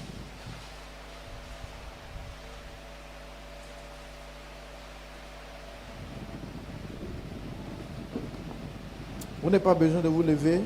Je lis la parole. Crie à plein gosier, ne te retiens pas. Élève ta voix comme une trompette et annonce à mon peuple ses iniquités. À la maison de Jacob, ses péchés. Tous les jours, ils me cherchent. Ils veulent connaître mes voies. Comme une nation qui aurait pratiqué la justice et n'aurait pas abandonné la loi de son Dieu. Ils me demandent des arrêts de justice et désirent l'approche de Dieu. Verset 3. Que nous sert de jeûner si tu ne le vois pas, de mortifier notre âme si tu n'as pas égard. Voici, le jour de votre jeûne, vous vous livrez à vos penchants et vous traitez durement tous vos mercenaires. Voici, vous jeûnez pour disputer et vous quereller, pour frapper méchamment de poing. Vous ne jeûnez pas comme le veut ce jour. Répète avec moi, vous ne jeûnez pas comme le veut ce jour. Parle avec vie, s'il te plaît. Vous ne jeûnez pas comme le veut ce jour. Donc ce verset-là nous donne de comprendre que le jour du jeûne, là, il y a un comportement qu'on doit avoir. Il y a des gens, c'est quand ils jeûnent qu'ils font par là, qu'ils se battent. Quand ils jeûnent, c'est là ils s'en vont provoquer la voisine. On dit tu ne jeûnes pas comme le veut ce jour. Quand tu dis jour de jeûne, là, ce moment-là, il y a un comportement que tu dois avoir pour être exaucé. Je continue. Verset 4, voici vous jeûnez pour disputer. Nous sommes au verset 4. Voici vous jeûnez pour disputer et vous querellez. Pour frapper méchamment du poing, vous ne jeûnez pas comme le veut ce jour, pour que votre voix soit entendue. Où ça? En haut. On dit, quand nous jeûnons là, c'est pour que notre voix fasse quoi? Je n'entends pas. Pour que notre voix soit entendue en haut, n'est-ce pas? Donc quand on jeûne pourquoi? Pour prier. Donc quand tu jeûnes, tu ne pries pas, ce n'est pas un jeûne. C'est une grève de faim. Ou bien c'est un régime. Ce n'est pas un jeûne de Dieu. La Bible dit on jeûne pour que notre voix soit entendue. Maintenant, toi, c'est quelle voix tu as fait entendre? Tu es sur TikTok en plein jeûne, en train de causer, il est 17h, c'est là tu pries. Dieu ne peut pas recevoir une prière comme ça. Sois sérieux. Quand tu jeûnes, il faut montrer à Dieu que la situation est sérieuse. C'est pourquoi tu t'es privé de nourriture. Tout vrai enfant de Dieu, regarde, ton enfant, hein, pour ceux qui tu dépenses, il est au CM2, il est au CP2. Et ton enfant, le matin, on fait le petit déjeuner, café, ne mange pas. Tu dis, n'a pas fait un midi, ne mange pas. S'il ne mange pas, la première chose, ça attire ton attention. Tu as quoi? Tu es malade? Quand un enfant de Dieu jeûne, là, spirituellement, Dieu demande, mais pourquoi mon enfant jeûne? Mon enfant a quoi? Là, maintenant, il veut entendre maintenant pourquoi. Et Dieu écoute. Il entend Kassongo, Kassongo. Ah, c'est TikTok. Ah, ok. Tu n'as pas de problème. tu n'as pas de problème. Alléluia. Quand tu jeûnes, c'est parce qu'il y a quelque chose que tu veux dire, tu veux attirer l'attention de Dieu. Pour qu'il entende tes pleurs, qu'il comprenne que Seigneur, il y a une urgence, ça ne va pas. Tout enfant qui est dans une maison, qui refuse de manger, ça interpelle les parents. Forcément, ils vont demander à quoi? Tu es malade. Qu'est-ce qui se passe? On ne t'a pas servi? Alléluia. Donc quand tu jeûnes à Dieu, le ciel veut écouter qu'est-ce que tu as dit. Mais le ciel te voit dans une posture de quelqu'un, ce n'est pas sérieux. Dis à ton frère, prends ton jeûne au sérieux. Il y a ton témoignage dans ce jeûne. Il y a la gloire de Dieu dans ce jeûne. Il faut le prendre au sérieux. Dieu veut écouter ce que tu as lui dit. Il veut comprendre l'urgence de ton problème. Et il veut le résoudre. Parce qu'il est ton Dieu. Parce qu'il est ton sauveur. Quel est le travail d'un sauveur? C'est de sauver. Si Jésus se fait appeler sauveur, il faut qu'il te sauve de ce problème. Alléluia. Mais quand tu jeûnes, est-ce que Dieu entend ta voix? Dis à ton voisin, les 12 jours de jeûne, là, il faut beaucoup prier. Mets un peu ton portable de côté. Si tu es sur ton portable, c'est que tu entends de faire des choses qui édifient. Pas la distraction. Alléluia. Est-ce que tu es d'accord avec moi? On dit, tu dois jeûner comme le veut ce jour. Parce que quand vous jeûnez, vous faites quoi? Vous bastonnez vos esclaves.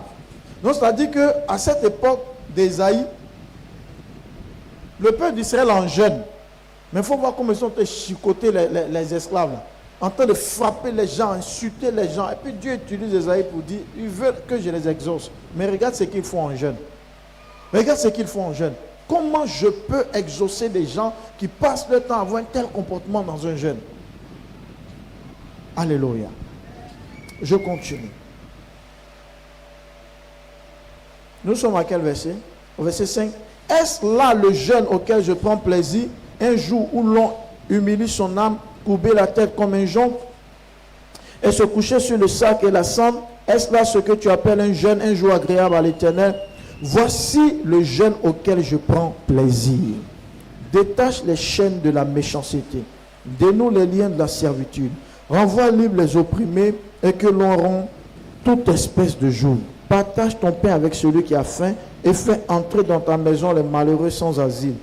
Si tu vois un homme nu, couvre-le, et ne te détourne pas de ton semblable. Alors ta lumière poindra comme l'aurore, et ta guérison germera promptement. Ta justice marchera devant toi, et la gloire de l'Éternel t'accompagnera. Dieu veut t'accompagner dans ce jeûne. Il veut t'accompagner en 2026. Et il faudrait que quand tu es en jeûne, tu fasses ce qui est bon et ce qui est bien. Remarquez les musulmans, eux, le pratiquent. Quand ils sont en carême, ils partagent le baka. Alléluia. Oh, le verset a dit, quand tu jeûnes, il faut donner du pain à celui qui a faim. Eux, ils partagent. Et toi, tu t'enfermes. Puis tu bois le bissap seul. Quand ça ne me suffit pas, il faut le payer pour toi. Qui demande quelque chose à Dieu. Hein? Dieu dit, toi, tu demandes le bissap, tu n'es pas prêt. Et puis tu me demandes travail, toi. Tu vas travailler en rêve. Alléluia. On te demande un bissap. Tu dis, ça ne te suffit pas. Mais tu demandes un visa. Tu vas te retrouver à Divo. Alléluia. Est-ce que je parle à ta foi? Donc, dans ton moment de jeûne, tu dois manifester la bonté. S'il le faut même là, quand tu dois couper ton jeûne, si tu as les moyens, il faut couper des gens. Ou bien envoie ça aux gens. Même à tes voisins, si c'est un keb, tu as coupé un quoi, prépare et puis envoie un peu aux voisins. Même s'ils ne sont pas de la même église, Dieu veut que, vous savez, quand tu as une situation d'urgence, il faut faire ce qu'il faut pour que la faveur vienne. Alléluia. Il y a des gens, quand ils jeûnent, là, c'est là en pleine prière, ils coupent la prière. Servez-moi, je suis en jeûne, gardé. Donc, il y a le quaker de matin qui est là, ça l'attend. Pour midi, elle est là. Et puis le soir, il grossit un coup. Parce que c'est plus pour matin, à midi et le soir. Ça, ce n'est pas couper un jeûne, c'est une chute, c'est chute libre. C'est ça qu'on appelle la chute libre. Et puis tu le vois, il est gonflé un coup comme ça. Son ventre. Père, je t'adore. Tu es vivant. Ça, c'est une mort spirituelle de 6 mois. C'est pourquoi des gens, quand ils sortent d'un jeûne, ne peuvent plus prier. Parce que l'esprit dans lequel ils devaient préparer le jeûne, eux, ils veulent se rattraper. Écoutez-moi, le jeûne que vous allez faire là, le diable va vouloir vous énerver. Le diable va vouloir vous énerver. Le diable va faire les gens parce qu'il veut gâter le jeûne. Il va pousser des gens à vous emmener à faire des choses pour gâter le jeûne. Ne tombez pas dans le piège du diable. Tout jeûne qui a porté du fruit, il y a des provocations. Souvent, même quand le jeûne est bon, quand on dit 10 heures, tu as fait honnête, n'a jamais main sur la terre. Il faut tenir. Alléluia. Je parle à ta foi. Il faut tenir. Je parle de ceux qui sont en mesure de jeûner. Si tu prends des comprimés, il ne faut pas tomber, ils vont m'appeler. Hein, ah, les pasteurs, la monsieur jeune, oh, il sait qu'il doit prendre son comprimé. Non. Tu prends ton comprimé, mais tu restes dans l'esprit de prière, de jeûne. Dieu connaît ton cœur. Il sait que tu ne manges pas parce que tu veux tricher. Il sait que tu ne te portes pas bien. Dieu n'est pas mauvais. Alléluia. Alléluia. Maintenant, toi qui peux, tu prends le jeûne. Il faut faire ce qui est bon pendant la période de jeûne. Tu peux acheter, même si tu ne peux pas préparer, mais quand tu peux acheter des fruits. Tu appelles des petits du quartier là. Et puis les musulmans, ils ont compris ça, ils partaient les homies, les bonbons. Or toi, tu jeûnes, tu payes fruits. Toi, c'est 2000, pardon, 2000. On sent que tu veux te charger même. Quelqu'un qui descend d'un jeûne, pardon, 2000. Et puis tu penses que c'est pour garder au frigo, hein? Et puis tu ne partages pas. Même les fourmis qui ont venu un peu sur les pots de banane ne peuvent pas avoir un peu. Tout est dans ton ventre. Alléluia. Dis à ton frère, il faut partager cette fois-ci. Parce qu'en 2026, il y a un témoignage qui doit maintenant s'accomplir. Donc si tu t'en payes ton orange 200, prends au moins une orange jaune à quelqu'un. Il faut partager pendant le jeûne. Là. Dieu veut te voir faire du bien. Au moins, ça va glacer son cœur. Puis il dit, oh, ma fille là, c'est vrai, mon fils là, c'est vrai. Mais jeûne là, il sent que vraiment, il regrette ses erreurs. Ok, après le jeûne, il faut avoir telle bénédiction. Que Dieu exauce ta prière. Je veux un amen fort. Que Dieu exauce ta prière. Dis à ton voisin, Dieu n'est pas contre toi. Dieu est pour toi. Et obéis à Dieu. Dis obéis à Dieu et tu verras la gloire de Dieu. Il y a des personnes ici, quand elles font des jeûnes, elles font de la bouillie. Ne fais pas juste pour toi, il faut augmenter. Tu peux appeler même des jeunes de l'église, ils ne sont pas loin. Tu peux appeler des voisins. Il faut partager ce que tu prends pour couper ton jeûne. Alléluia. Il faut partager. La voisine est là toujours au quartier. Un bon matin, un bon soir vers 18h là ou 19h, c'est cuit. Voisine, ah, c'est juste un petit peu poulet, il faut manger. Elle ne sait pas ce que tu fais. Les musulmans là, ils connaissent ça. On a tous l'appelé les bonbons un jour, on a mangé les omis. Qui a déjà mangé au moins les bonbons les omis? Et les baka. Moi-même, le pasta, mais il boit. Moi-même, quand ils sont carrément dit à la même, on boit. Et les gens disent non, ils sont musulmans, donc un chrétien ne boit pas. Toi, tu n'es pas bon chrétien. C'est pourquoi tu ne bois pas les baka, c'est doux, hein? Tout est pur. Celui qui est pur, il ne faut pas t'amuser. Baka gros grain, bien lourd. Sans bon, il faut boire. Maintenant, ton voisin est musulman, t'envoies baka, mais toi, tu jeûnes, tu envoies quoi? Regarde comment tu es méchant. Alléluia. Dis à quelqu'un, ce jeûne-là, il faut partager quelque chose. Donc, que ce soit du riz, que ce soit de la sauce, que ce soit des fruits, alléluia, il faut donner à quelqu'un. Alléluia. Peu importe la personne, tu donnes, voilà, fais de bonnes œuvres pendant cette période de jeûne. Tu seras en train de s'aimer quelque chose. Et je termine avec le dernier verset, il y a assez parlé. Et je veux que quelqu'un lise le tout dernier. 1 Samuel 15, 22. 1 Samuel 15, 22. 1 Samuel 15, 22.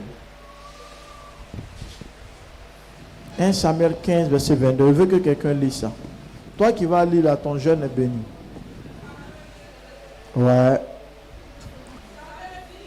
Oui.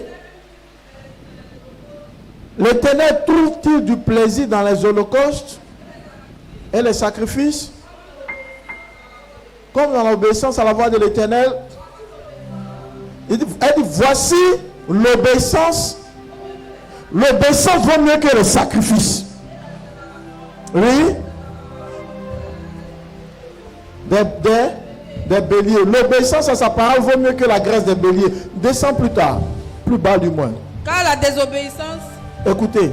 Car la désobéissance est aussi coupable que la divination. Et la résistance ne l'est pas moins que l'idolâtrie. Amen. Amen. Je te prends un maintien. À cet homme un maintien, je vais revenir. C'est un verset qu'il faut connaître par cœur. 1 Samuel 15, verset 22. L'obéissance vaut mieux que... Reprends encore. L'obéissance vaut mieux que... L'obéissance vaut mieux que... L'obéissance vaut mieux que... Souvent les gens pensent que c'est quand ils jeûnent à sec que Dieu peut les exaucer facilement. Ils sortent de là, ils ont des ulcères. Ils sortent de là, leur tension chute. Ils deviennent hypo. Et il n'y a pas d'exaucement. La clé de la spiritualité, c'est notre capacité à obéir à Dieu. La clé de la spiritualité, c'est notre capacité à obéir à Dieu. L'obéissance ne peut ne pas passer dans un jeûne. Mais comme le pasteur a dit jeûne et que tu obéis, c'est aussi une obéissance. Mais il y a des instructions individuelles que Dieu donne à chacun. Si tu es quelqu'un qui n'aime pas obéir, tu vas multiplier les jeûnes sans résultat. Je vous donne le témoignage d'une dame que je connais. Je la connais très bien. La dame était avec son mari et les médecins. D'abord, il y avait des complications et puis Dieu a fait grâce, elle est tombée enceinte. La grossesse s'est tellement mal passée que l'intervention chirurgicale qui était faite, comme lui il est du corps, ses collègues lui ont expliqué tout ce qui s'est passé. Quand ils ont fini, qu'ils sont rentrés à la maison, au début il a dit à sa femme c'est rien, sa femme savait qu'il y avait d'autres informations. Sa femme lui a dit qu'est-ce qu'ils t'ont dit? Elle dit non chérie, elle dit s'il te plaît, dis-moi ce qui est, ne me cache rien. Elle dit non, l'opération que tu as subie là, ce qui était dans ton ventre, ce qui s'est passé. Ma femme, tu ne peux plus faire enfant. Et si le médecin, hein, il a vu ton dossier, ce qu'ils ont coupé là, ils ont tout. Non, c'est pas possible, tu ne peux pas faire enfant. Elle a dit aïe, à cause de ça. Moi j'ai Dieu. Vous savez, votre foi se révèle quand vous entendez une mauvaise nouvelle. Vous devez avoir la possibilité par le bouclier de la foi de bloquer la nouvelle. Pour dire j'ai un Dieu. C'est lui qui m'a créé. Il a les pierres de rechange de ma vie. Alléluia. Même quand le négatif vient dans ton oreille, confesse ce que tu crois et non ce que tu vois. Je crois que Dieu est avec moi tous les jours jusqu'à la fin du monde. Si est une femme, je ne suis pas né sans sein. Qu'il y a des seins. Les seins là, ça sert à quoi? C'est d'allaiter un enfant. S'il y a des seins, c'est qu'il va avoir mes enfants allaités. Sinon Dieu ne se trompe pas. S'il ne doit pas avoir d'enfant, si tu es femme, tu as un être sans sein. Mais si tu as des seins, c'est qu'il y a un enfant qui va allaiter. Quand on finit de construire une maison, que la CIE n'a pas encore mis les tableaux, qu'on met les fils, on met les câbles, c'est pour dire quoi? Que le courant doit passer, non? Si toi tu es une femme, que Dieu te crée, que tu as deux seins, ça veut dire quoi? Ça veut dire que tu vas allaiter. Donc Dieu ne s'est pas trompé, ce n'est pas une erreur.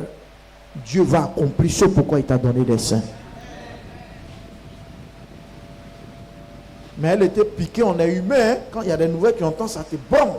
Mais tu dois faire supplanter la nouvelle par ta foi.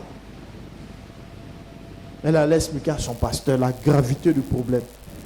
Le pasteur ne savait même pas quoi dire. Ok, on va prier le Seigneur. Un dimanche, il vient et dit, ma fille là, elle s'est levée. Il dit, bon, dans leur église, ils ne sont pas beaucoup. Hein. À l'époque, leur église n'était pas nombreux. Maintenant, c'est toi tu balayes le culte. Tu balayes le temple, quoi. Maintenant, il faut balayer le temple. Elle dit, oui, papa. Quand le culte finit, elle balaye. Chaque jour, c'était son boulot, quoi. L'église, elle loue Dieu, elle balaye. Elle est tombée enceinte. Son mari dit, c'est pas possible. Jusqu'à a couché une fille. Une jeune dame bêtée. Elle a couché une fille. Son mari dit que c'est pas possible. Elle n'a pas jeûné. Pasteur dit balaye, elle a fait quoi? Elle a balayé. C'est ça qui lui a donné ce qu'elle veut. Le pasteur te dit, grâce est ta responsable. Et grâce te dit, demain, il faut qu'on vienne faire réunion, tu ne viens pas. Tu n'as même pas obéi ni à grâce, ni à l'homme de Dieu, donc tu n'as pas obéi à Dieu. Jeûne, tu t'en allais faire jeûne de 100 jours, Dieu ne va pas t'écouter. Balai. Quand quelqu'un balaie les balais traditionnels, là, tu t'abaisses ou tu te lèves. Souvent, là, il y a des instructions, là, dans le fond, il y a une leçon. Il faut être humble pour que Dieu t'élève. Elle pouvait dire, ah papa, attends, mais tu sais, il y a une opération, il y a les petites filles dans l'église, parce qu'il y a des gens, les bavardages, il y a plus que France 24. Ah, papa, tu n'as pas fini. Les ordonnances, elles n'ont pas encore fini. Tu ne veux pas me dire, peut-être, il faut chanter. Tu n'as pas fait. Tu n'aimes pas dans l'église. Il y a des enfants chéris. Il y a ceux-là qui sont là pour aller à la douche. Et puis, chanter. Dis à quelqu'un, c'est ça qui te fatigue. Tu parles trop. Il faut faire ce qu'on t'a dit. Et Dieu va t'exaucer. Elle s'est mise à balayer. Vous savez, balayer l'église, ceux qui balayent l'église a demandé là, le ministère de ça. Mais quand tu vois, tu penses que c'est simple. Parce que c'est un mouvement où tu attends, tout le monde finit, il rentre à la maison, et toi tu es là en train de balayer. Quand tu balayes, tu prends la grippe. Il y a la poussière. Tu finis, elle va venir, elle va balayer. Donc elle a toutes les raisons pour dire, papa, l'opération, la plaie qui est dedans là. Il y a des gens qui sont forts. Hein? Actuellement, ils sont en train de parler. Quand il dit jeune, il y a des gens là. Là, il s'est réveillé. Hein? Oh, papa. Il peut gêner. Il n'est pas arrivé à 18h, mais à 9h. Mais il faut manger en même temps. Il y a des gens qui ne se portent pas bien vraiment, mais il y a des gens qui ont dit jeune là. Ça te déclenche en même temps. Papa, ma tension est montée ça à 22. Parce qu'il ne veut pas gêner. Elle prend le balai, elle balaie. Vous savez pourquoi Dieu exauce cela? Parce que c'est une obéissance. Dis à quelqu'un, c'est une obéissance. Dis à quelqu'un, c'est une obéissance. Dis à quelqu'un, c'est une obéissance. Bien-aimé, je vais te dire. Je parle à tous ceux qui sont dans le département. Si vous êtes rebelle dans le département, vous vous privez d'exaucement. Ce n'est pas une malédiction, un nom, mais c'est une vérité. Vous vous privez d'exaucement. L'obéissance, ce n'est pas faire ce qui est bon. C'est faire ce qu'on t'a demandé de faire. C'est ça. On va se rassembler. Je prends un exemple banal. Hein. Il y a 3 départements. Je ne donne pas un exemple. Le département de Ouinzin. Sont 5. On a fait une réunion. Oui, reste pour la réunion, c'est sur quoi? Non. Demain, lundi, on doit aller évangéliser. On doit aller faire du porte-à-porte. On va parler de Dieu. On frappe la porte. Ah, ok, respect. Le lundi arrive. Prend son micro, il est dans les rues. Mais frère, répentez-vous. On t'a dit porte-à-porte. Fais plein nez. Et puis quand tu lui demandes, ce qui est fait, c'est pas évangélisation aussi. C'est des gens qui n'ont pas encore compris que l'obéissance là, c'est pas faire ce que tu trouves bon. Il faut faire ce qu'on t'a demandé. C'est dedans que Dieu exauce. Il y a des pasteurs qui se sont vus malades comme ça. Il dort et puis Dieu se révèle à lui en rêve. Va rapidement au CHU de Trècheville, va aux urgences, lit 12. Il y a une dame qui est là-bas, prie pour elle et puis tu viens. Il va là-bas, il trouve la femme, il prie. Dieu guérit la paix, tu m'as montré, il ne devait pas être au CHU. Mais si je suis venu, c'est toi, guéris. La femme dit, oh mon Dieu, je sens le mal est parti. Et quand il finit comme ça, comme les autres ont entendu le témoignage en même temps, il sent que ça commence à aller. Il y a un qui est au lit numéro 2, il tousse. L'autre aussi il est à côté, puis il s'en va. Quand on t'a parlé, on t'a dit de prier pour qui? Lit combien? Tu as prié pour lit 24, pour lit 32. Jean, toi tu es plus gentil que Dieu. Dieu il est bête, il ne sait pas qu'il y a d'autres malades. Et toi tu es bon, tu pries. Et tu sors de là, tu tombes malade. Parce que ce qu'on t'a dit là, tu n'as pas fait. Ne soyez pas plus bon que Dieu. C'est ce qu'on vous demande là, c'est ce que vous devez faire. Est-ce que vous me comprenez? Il a dit à M. Niodro, bon, M. Niodro, qui derrière la caméra? Il faut venir derrière le portable. Puis M. Niodro est là, dans son cœur, dans l'église là, il y a caméra, il ne dit pas, il ne peut pas me dire. Dans son cœur, caméra, moi c'est portable, portable cassé, ouais, bon portable. Et puis tellement il en boule même là, il sentait proche, il me filmait, fait là. Et puis il faut aller dessus, hein. On dit, M. Niodro est fort, hein, sous là, il fait ça. M. Niodro. Ceux qui voient disent qu'il est en train de faire son travail, non. Mais Dieu ne peut pas l'exaucer. Je parle à quelqu'un. Est-ce que je parle à quelqu'un? Il peut voir dans son cœur que je l'ai rabaissé. Mais attends, vous voulez suivre Dieu et puis vous voulez que Dieu vous dise ce que vous voulez. C'est comme l'une de mes filles, elle a été à son nom, elle m'a énervé un jour. Elle est malade, elle me fatigue, je m'ai prié pour elle. J'ai dit, mais tu as quoi? Elle a expliqué. J'ai dit, mais si tu prends les médicaments, elle dit, papa, j'aime pas comprimer. Qui aime comprimer? Ça me mène encore rien dit. Elle dit, j'aime pas les comprimés. J'ai dit, ma fille, il n'y a pas quelqu'un qui aime comprimer. Qui, papa, si au moins c'était des sirops. J'ai dit, ma fille, à ton âge, c'est sirop tu veux. Une adulte, hein, elle est chez sirop. C'est-à-dire peut-être paracétamol en sirop. Quoi? Atéméter, médicament de palu en sirop. Comment on appelle ça? Antibiotique en sirop. Et elle prend pas, et puis elle est là. Mon père prie pour moi. Il dit, c'est pas maintenant que tu as guéri. Elle dit, papa, il dit, tu ne vas pas guérir maintenant. Dieu nous donne la solution, mais on n'obéit pas. Pourquoi ça doit faire mal à M. Niedro de venir prendre le portable? Si tu comprends ça comme ça dans l'œuvre de Dieu, tu n'iras pas loin. Tu regardes un match de foot, tu vois des grands joueurs, mais ils ne sont pas sur le terrain, ils sont remplaçants. Mais quand ils gagnent la coupe, là, on ne récompense pas tout le monde. C'est sûr à l'église, quand il dit à quelqu'un, assieds-toi, il va se lever. Ah, pourquoi? Moi, je suis plus fort que l'autre. C'est de la gabégie. C'est du désordre. On ne fonctionne pas comme ça. Souvent même, tu peux être sur le carreau parce que Dieu est en train de travailler ta patience. Dieu est en train de travailler ta patience. Alléluia. Tout ce qu'on fait dans la maison de Dieu, là, même une simple instruction est un message de Dieu en termes d'obéissance pour ta vie. Si tu ne le fais pas, tu perds la grâce. Je peux dire à maman Agnès, ou bien à maman Adou, bon, vous gérez les enfants. Elle peut se plaindre au culte ici à la prophétie. Nous, on est là-bas, on recevra la prophétie. Comment? Même si c'est les enfants que tu gères, peu importe là où tu es, Dieu va te trouver là-bas et il va te visiter. Ce n'est pas forcément quand tu t'assois dans les premières chaises que Dieu te bénit. Tu peux être sous la bâche. Est-ce qu'il n'y a pas un fou qui était guéri sous la bâche? Donc, peu importe notre position, tout ce que Dieu attend de nous, c'est notre obéissance et notre humilité. Dis à quelqu'un, tu dois obéir. Même si ça te fait mal, tu dois obéir. Tu dois faire ce qu'on te demande. C'est cela que Dieu va te récompenser. Dis-moi un amen bien. Il y a des gens à qui Dieu dit, ma fille, il faut prendre un jour de jeûne, un seul jour de jeûne. Dans son cœur, le Seigneur même. Mon problème est trop, un jour c'est petit, elle prend 3 jours secs. Quand ça finit, Dieu ne les ose pas. Parce que les gens pensent que c'est quand ils souffrent dans les chairs, là, c'est là que Dieu a pitié. Non, c'est l'obéissance. Est-ce que tu peux comprendre ce message-là? Il faut obéir. Il y a une dame qui, en 2006, allait voir un ami homme de Dieu à Nyangon pour aller lui expliquer un problème. Elle n'est pas de l'église, elle est venue réception expliquer.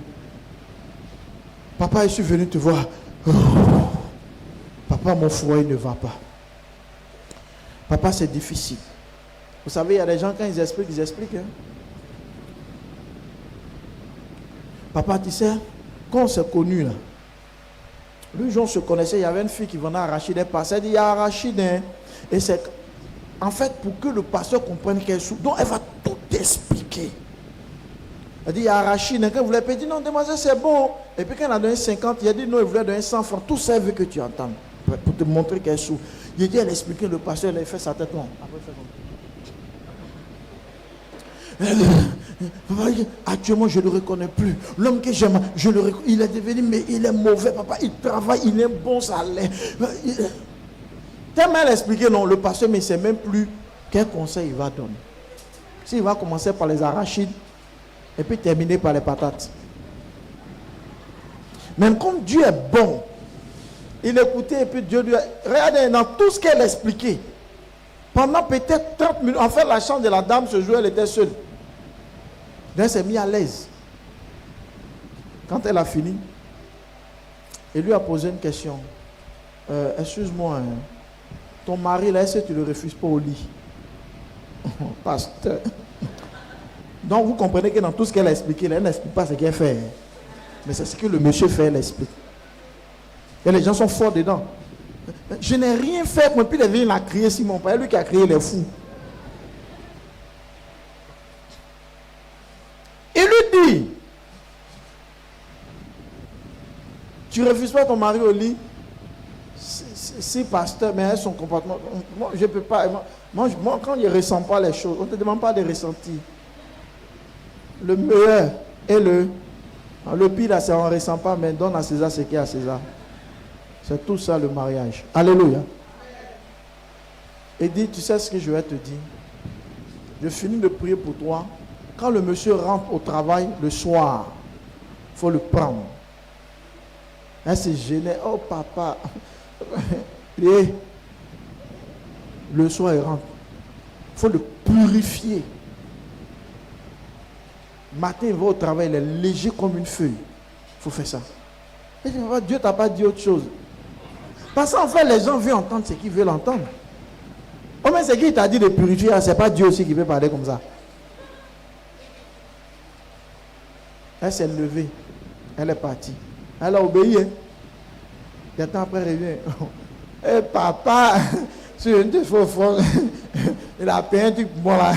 Et puis, quand la mère se met à donner 300 000 pour. Eh papa. Qu'est-ce qui a fait que le problème, tout ce qu'elle a raconté à Rachid, à Djamé, patate, une rouge, elle expliquait tout ça. L'exaucement, c'était quoi? Ce n'était pas de donner à César ce qui est à César. Maintenant, supposer qu'elle ne faisait pas. Et puis le soir maintenant, oh Esprit de Dieu, les esprits de divorce qui sont rentrés, c'est toi-même, ils vont te chasser. Voici pourquoi on souffre. Parce que si tu n'as pas obéi là, si tu n'as pas obéi, comment tu vas avoir les 300 000? Elle pensait que c'était un combat. Mais c'était, c'est-à-dire le monsieur était là, il était lourd. Mais le matin, chante comme ça. Jésus-Christ est à la porte. Vraiment, il est à la porte, mon frère. Il a béni sa femme. Il a aidé sa femme. Ce qu'il a dit faire rire, mais c'est une vérité. Souvent, on veut se fatiguer, expliquer les choses. Or, la seule chose, c'est d'obéir. Alléluia. Souvent, il y a un problème dans ton foyer, comme c'est, puis le Saint-Esprit parle à ton cœur, tu as raison. Et puis l'Esprit te dit, ne dis rien. Ton mari se plaint, on n'a pas raison. Et puis l'Esprit met dans ta tête, il ne faut pas parler. Mais c'est mal te connaître. Tu entends la voix là, tu sais que ce n'est pas toi qui te parle. Parce que toi, dans ta gamme, tu ne t'étais pas. Laisse-moi faire. Et puis c'est là, il bavarde encore. C'est là, il bavarde encore. Tu es là, chaque fois, l'un du marché, il donne là, tu vas te plaindre. Hein? Tu es dans la maison là, mais est-ce que tu m'aides? Oh, la voix a dit, il ne faut pas parler. Mais quand il a touché ce côté-là, et puis tu t'approches. Ça vient. Arrête-toi. Là, tu étais dans ton coin, hein? Elle est en train de couper ces choses. Quand elle est rentrée, là, la voix a dit, elle se lève. Toi là, tu vas essayer ton instant de maison là. Et puis tu finis comme ça gâte le foyer. Et maintenant tu reviens à l'église comme un oiseau qui est tombé dans l'eau. Et tu fais pitié. Papa, il faut prier pour moi. Je ne comprends pas mon mari là. Dans les familles là, ils ne se marient pas. C'est les esprits là disent, il ne faut pas mentir sur nous. Ce jour-là, on était en congé. Ce qui s'est passé là, c'est toi tu as fait. Alléluia. Assieds-toi. Souvent, il y a des problèmes dont la solution là, ça n'a rien à voir avec le problème. Alléluia. Est-ce que vous avez déjà connu un médicament indigène? Les gens en parlaient, on dit médicament de carie. On ne met pas dans la bouche, hein. On met ça vers le... Non, comment on appelle cette partie, j'ai oublié. Cheville. Vous avez déjà entendu parler de ça? Il y a un monsieur qui vendait efficace. Ta dent te fait mal. On dirait que Deyan entend de taper batterie dedans. Tu prends, tu mets ça sous la cheville comme ça. La dent se calme. Oui. Les nez, c'est les nez. Alléluia. Maintenant, toi, on te dit ça, te connaissant, comme tu n'aimes pas obéir. Aïe, dent, pied, où est le lien? Et puis tu prends, tu mets dans ta dent. Là, c'est Flore qui a chanté dans ta dent. Danela, Déane, et puis le fils de CV, là, comment ça s'appelle? Titi. C'est-à-dire, c'est répétition dans ta bouche. Et tu as dit, le monsieur là, c'est un faux médicament. C'est ce qu'on t'a demandé de faire. Dis à ton frère, dis à ta soeur. Ce que Dieu te dit là, c'est ce que tu fais. Donc quand tu n'obéis pas, oui, comment il peut avoir la récompense derrière l'obéissance? Il y a des moments où Dieu veut que tu te taises. Ce n'est pas que tu as tort. Alléluia. Il y a des moments où Dieu veut que tu jeûnes. Il y a des moments où Dieu veut que tu fasses une offrande. Récemment, je le disais, je termine. On a un voisin ici qui était malade, gravement malade. Il est venu me voir à une réception. Qui ne comprend pas, il m'expliquait beaucoup de réalités spirituelles graves. Et j'ai prié, dit Dieu est fidèle, on va prier. Pendant que je priais, le Seigneur m'a dit, après la prière, de lui dire de faire une offrande par rapport à sa santé.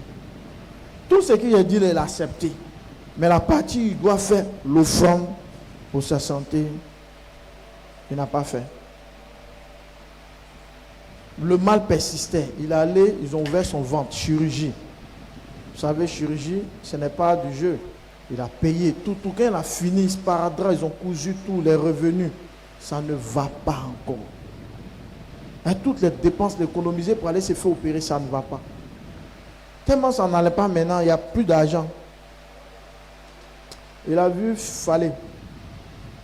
Le missionnaire, il dit, l'homme de Dieu est là. Il dit, c'est mon enveloppe, quoi. Il avait dit une fois, là.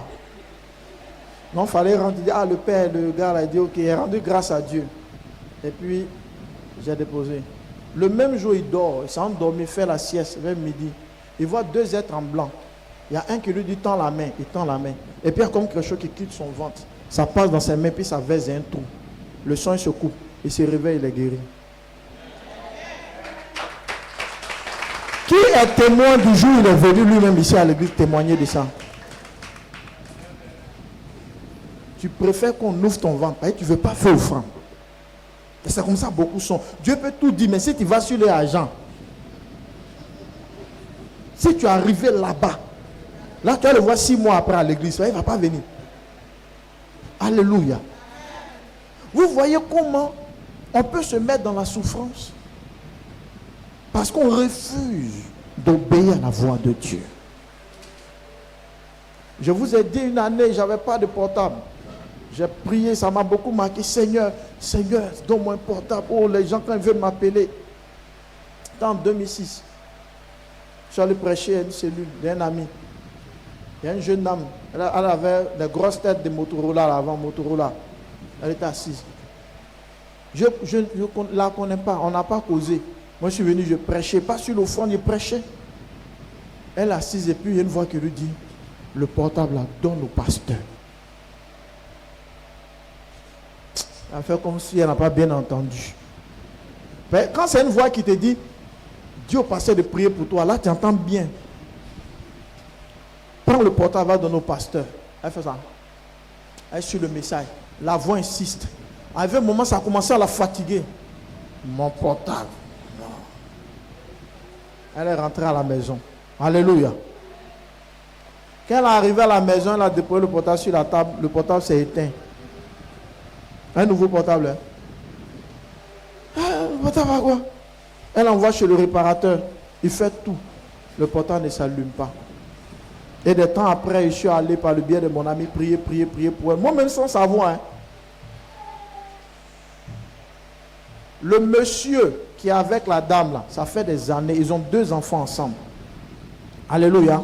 La belle-mère ne veut pas que son fils marie la fille qui a refusé le portable là. Elle s'oppose. Une fois même, elle est quittée au village. Écoutez très bien ce que je dis. Elle arrive, ils habitaient à l'étage au premier. Dès que la belle-mère arrive, dès qu'elle s'assoit, en même temps, elle enlève une cuisse de viande de brousse. Je ne sais pas, c'est quelle viande noire comme ça, fumée, sec. Et puis elle dit à sa belle-fille, va préparer. Je ne dis pas qu'on lui a demandé une nouvelle. Hein. Dès qu'elle s'assise là, elle dit, va préparer. Viande noire comme ça, sec. Elle ne veut pas. Et c'est après, maintenant, il va dire, ah papa, vraiment, comme tu viens souvent prier ici, là, mon mari aime ton affaire, il faut lui parler, il va me marier. D'autres même, il n'a pas fait. Il m'aime bien, mais sa maman, et puis il ne comprend pas pourquoi. Ses autres frères là sont tout, mais lui, comme il est joint là, sa maman veut diriger tout. Comme le monsieur m'aimait, me considérait, je suis allé prier, et puis ils sont allés m'accompagner. Après, il dit, non, je veux te voir. Je l'ai regardé dans les yeux, j'ai dit, tu es béni. Il dit amen, pasteur. La fille là, il faut faire, tu vas aller la doter. Mais écoutez, hein, quand elle a fini sa réponse, il dit, pasteur, je suis en train d'étudier. 2 enfants.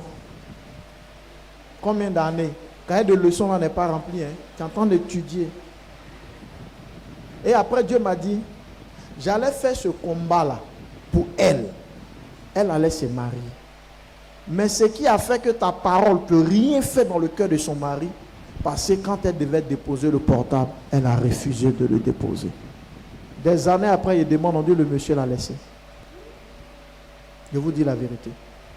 Elle pensait que, comme Dieu m'utilise, quand j'ai parlé à son mari, effectivement, je lui ai parlé, mais ça n'a eu aucun effet. La réponse est, je t'étudie. Or, quand j'étais dans le besoin d'un portable, sans demander, Dieu lui a... C'est-à-dire, c'était la preuve même que Dieu même lui parlait. Donne le portable au pasteur. Vous savez, Dieu ne va pas envoyer la bénédiction du ciel comme ça. Mais tu dois être la porte par laquelle un exaucement doit venir chez un serviteur de Dieu dans une église. Ainsi, Dieu aussi va exaucer toi tes besoins. Elle a refusé. Elle a refusé. Et ça, tu allais faire combat. Et puis quand c'est comme ça, quand ça ne marche pas, ce n'est pas l'homme de ma vie. Si c'est l'homme de ma vie, il va venir vers moi. Il faut attendre. Le jour où tu perds ton salaire là, mets-toi dans le bac à Djamé. Mets-toi là où il y a les vitres là. Et puis prends ton salaire là, mets à la fenêtre. Et puis dis, si ça vient de Dieu, quand il va arriver à Yopougon, que mon argent soit tout dans ma main. Dieu te donne quelque chose, il ne faut pas garder, il ne faut pas entretenir. Puis il faut dire non, si c'est la volonté de Dieu. Et on prend ça pour se consoler. Ce n'est pas exact. Une autre, même cas. La maman, elle veut avoir l'emprise sur ses enfants. Mais elle n'a pas d'emprise. Une maman, c'est normal, tu jettes tes enfants, mais elle veut commander, elle veut choisir la femme de ses enfants. Mais elle a su celle pour qui j'ai pris là. Son mari, il est calme, il ne dit pas non, dont la vieille le contrôle. Ils sont ensemble. Il dit, ah, mon petit frère va vivre vers nous. Écoute bien, le petit frère vit. Quand il fait Rio Gras, il appelle maman. Ils ont fait Rio Gras au Dieu. Hein. Tout ce qui est dans son foyer là, elle est fournie. Oh, la dame là, elle est gentille. Celle pour qui je prie là. Non, la gentillesse fait cher. Quand elle voyage, papa, tiens, elle m'envoie des objets. Même elle fait des dons même à la mère. Des choses de qualité. Tu sens que c'est des choses de qualité. Elle est gentille, elle fait des dons. Sa belle-mère, on n'en parle pas. Elle gâte la femme là. Mais il y a des gens qui ne t'aiment pas, ils ne t'aiment pas. Hein. Il faut leur donner la lune, ils ne t'aiment pas. Elle veut que son fils fasse ce qu'elle veut. Ils ont déjà fait d'autres, elle a accepté. Un jour, elle dit, c'est sur mon corps que mon fils va faire mariage légal. Elle sait là, c'est sur mon corps. Mais avant qu'elle le dise, là où ça fait mal, le monsieur allait dire à sa maman que, ah, puis on a déjà fait la dot, on fait le mariage civil, tout. Sa maman n'a pas parlé. Hein. Donc elle allait la cousu ses habits, elle a fait tout, et puis elle allait au travail. Les collègues, excusez, le 15 décembre, je me marie. Oh, tu te maries, félicitations. Elle ne sait pas que la belle-mère attend devant. Ils ont annoncé. C'est quand ils ont annoncé, maintenant la belle-mère dit, ils ont déjà cousu les habits de mariage. Le monsieur à la veste, ils ont annoncé. La belle-mère dit, c'est sur son corps, ils vont faire le mariage. Non, elle se dit que ça, là, son mari va réagir pour dire, ah la vieille, tu ne veux pas la valeur, dit au début, je ne veux pas. On entend d'organiser. Mais c'est mal connaître son mari. Il dit à sa femme que la vieille a parlé. Il dit, elle veut se prendre. Tu dis quoi? La vieille a parlé comment? On a décidé, pourquoi la vieille fait ce genre de choses? Il dit, ah la vieille a parlé. Je peux pas aller te marier comme ça. Le 15 est arrivé, ils n'ont pas fait mariage. Il dit, elle a une honte dans l'entreprise. Elle souvent m'appeler à son bureau pour aller prier. La honte, la honte. Tu as dit, tu t'es marié le 15. Habit de mal, les couleurs. Moi, c'est rose saumon, ma couleur. Tout ça, tu as dit. Il n'y a pas mariage. Elle a pleuré. Parce que c'était une humiliation. Elle dit, pourquoi la femme est méchante comme ça? Tout ce que j'ai fait pour elle. Mais si elle ne veut pas, elle dit que je ne veux pas. Mais elle nous laisse. Mon mari aussi. Un mouton. Elle dit, on ne dit pas ça. Mais elle est fâchée. Il ne peut pas parler. Que son propre petit frère là, la maman ne fait pas ça sur lui. Dans la famille, il est le seul. S'il avait dit pain, c'est pain. Il dit, on va prier. On a commencé. Elle dit, c'est sur son cadavre. Elle dit, ça, c'est parole de l'homme. Et je me rappelle, c'était dans une période où il partait en jeûne. Donc, je l'ai appelé. Je lui ai dit, je vais en jeûne. Il faut me donner tes sujets, tout. Elle dit, pasteur, je devais te voir, mais je suis pris au bureau, pardon. Fais l'effort, viens au bureau rapidement. Il va te donner les sujets, pardon. Sujet, on peut dire au téléphone. Mais il faut être sage, il faut comprendre. Voilà, les gens, ils ont les manières. Elle dit, passe au bureau. Je vais au bureau. On finit d'échanger. Bon, il y a mes affaires, mais tu connais le sujet, là, la dame là. Et comme tu as jeûné, puis la faim, tout ça, donc tiens, tu as payé des fruits. Quand on va un vélo de fruits, c'est champ de fruits, bien c'est fruits. Mon parlant en langue. Elle dit quoi? C'est ça. Tu as tes fruits qui est dedans. Tu as tes mariés. Je suis allé en jeûne, je suis sorti. Elle dit, moi, ils ne parlent plus dans votre affaire. Ils ont fait un mariage. Il lui a dit, tu as tes mariés, tu vas avoir ta maison. Elle dit, amen. Moi-même, prophétie de maison, j'ai oublié, je m'appelle. Elle dit, tu es où? Pardon, on va se croiser dans tel endroit. On monte, on va vers Benjerville, la nouvelle cité. On va où même? Elle n'habite pas là-bas. On garde devant une duplex. Elle dit, la prophétie, tu as donné à la duplex. Que c'était impossible d'avoir cette maison. C'était impossible. Mais voici comment Dieu a opéré. Juste dit quoi? La belle-mère dit, c'est sur son corps, mais elle était vivante et puis le mariage a eu lieu. Alléluia. L'homme peut dire ce qu'il peut dire. Tant qu'il est vide, si elle ne va pas se marier, si elle ne va pas tuer. C'est un plaisantin. Notre Dieu là, il a le pouvoir de soumettre toute pensée à son dessein. Je parle à ta foi. Je parle à ta foi. La femme là, elle a compris qu'il fallait faire une sémence. Elle a touché mon cœur. Moi, j'ai oublié le montant. Mais quand tu vois l'offrande à jeûne, tu peux faire ça 4 fois. Et puis tu as la force. Alléluia. Elle était mariée légalement. Dieu a fait grâce. Ta bénédiction dépend de ton. Dépend de ton. Je ne t'entends pas. Vous n'êtes pas en jeûne, votre voix ne sort pas. C'est demain, ça commence. Ça dépend de ton obéissance. Si tu obéis à Dieu, si tu obéis aux instructions qui te sont données, Dieu te bénira. Si la responsable, Mme Yabi, dit à Daniela, les répétitions sont à 15 heures, que Daniela, elle vient toujours à 15 heures, elle est en train d'obéir. Ce n'est pas la responsable, c'est à Dieu qu'elle obéit. Mais si elle vient comme elle veut, elle fait ce qu'elle veut. Moi-même, je chante bien même. Je chante bien même que ma respo. Que tu penses comme ça, orgueil, Dieu ne t'exauce pas. Ne pensez pas que l'instruction viendra forcément d'un rêve. Ça peut venir de ton département. Bon, on te dit des choses, tu refuses. Les réunions, tu disparais. Les choses, tu ne fais pas. Et ça peut ralentir une bénédiction que Dieu veut te donner. Ce que Dieu veut voir en toi, ce n'est pas forcément des jeunes, mais c'est un esprit d'obéissance. C'est un esprit de soumission. Si tu le fais, tu verras la gloire de Dieu. Je bénis ta foi. Acclame le Seigneur.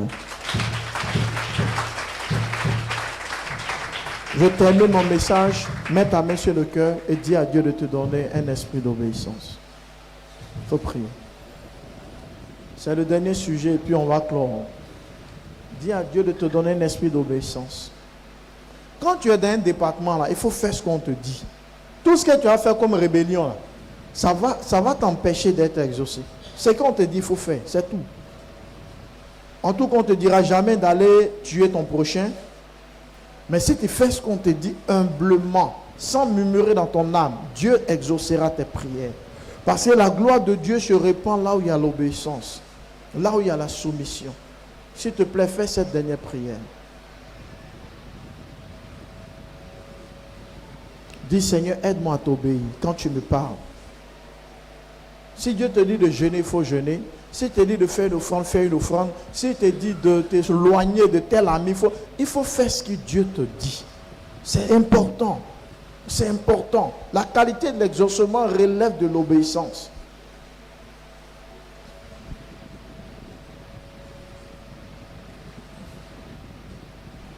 Souvent tu as raison et Dieu te dit qu'il ne faut pas parler. Il faut écouter ce que Dieu te dit.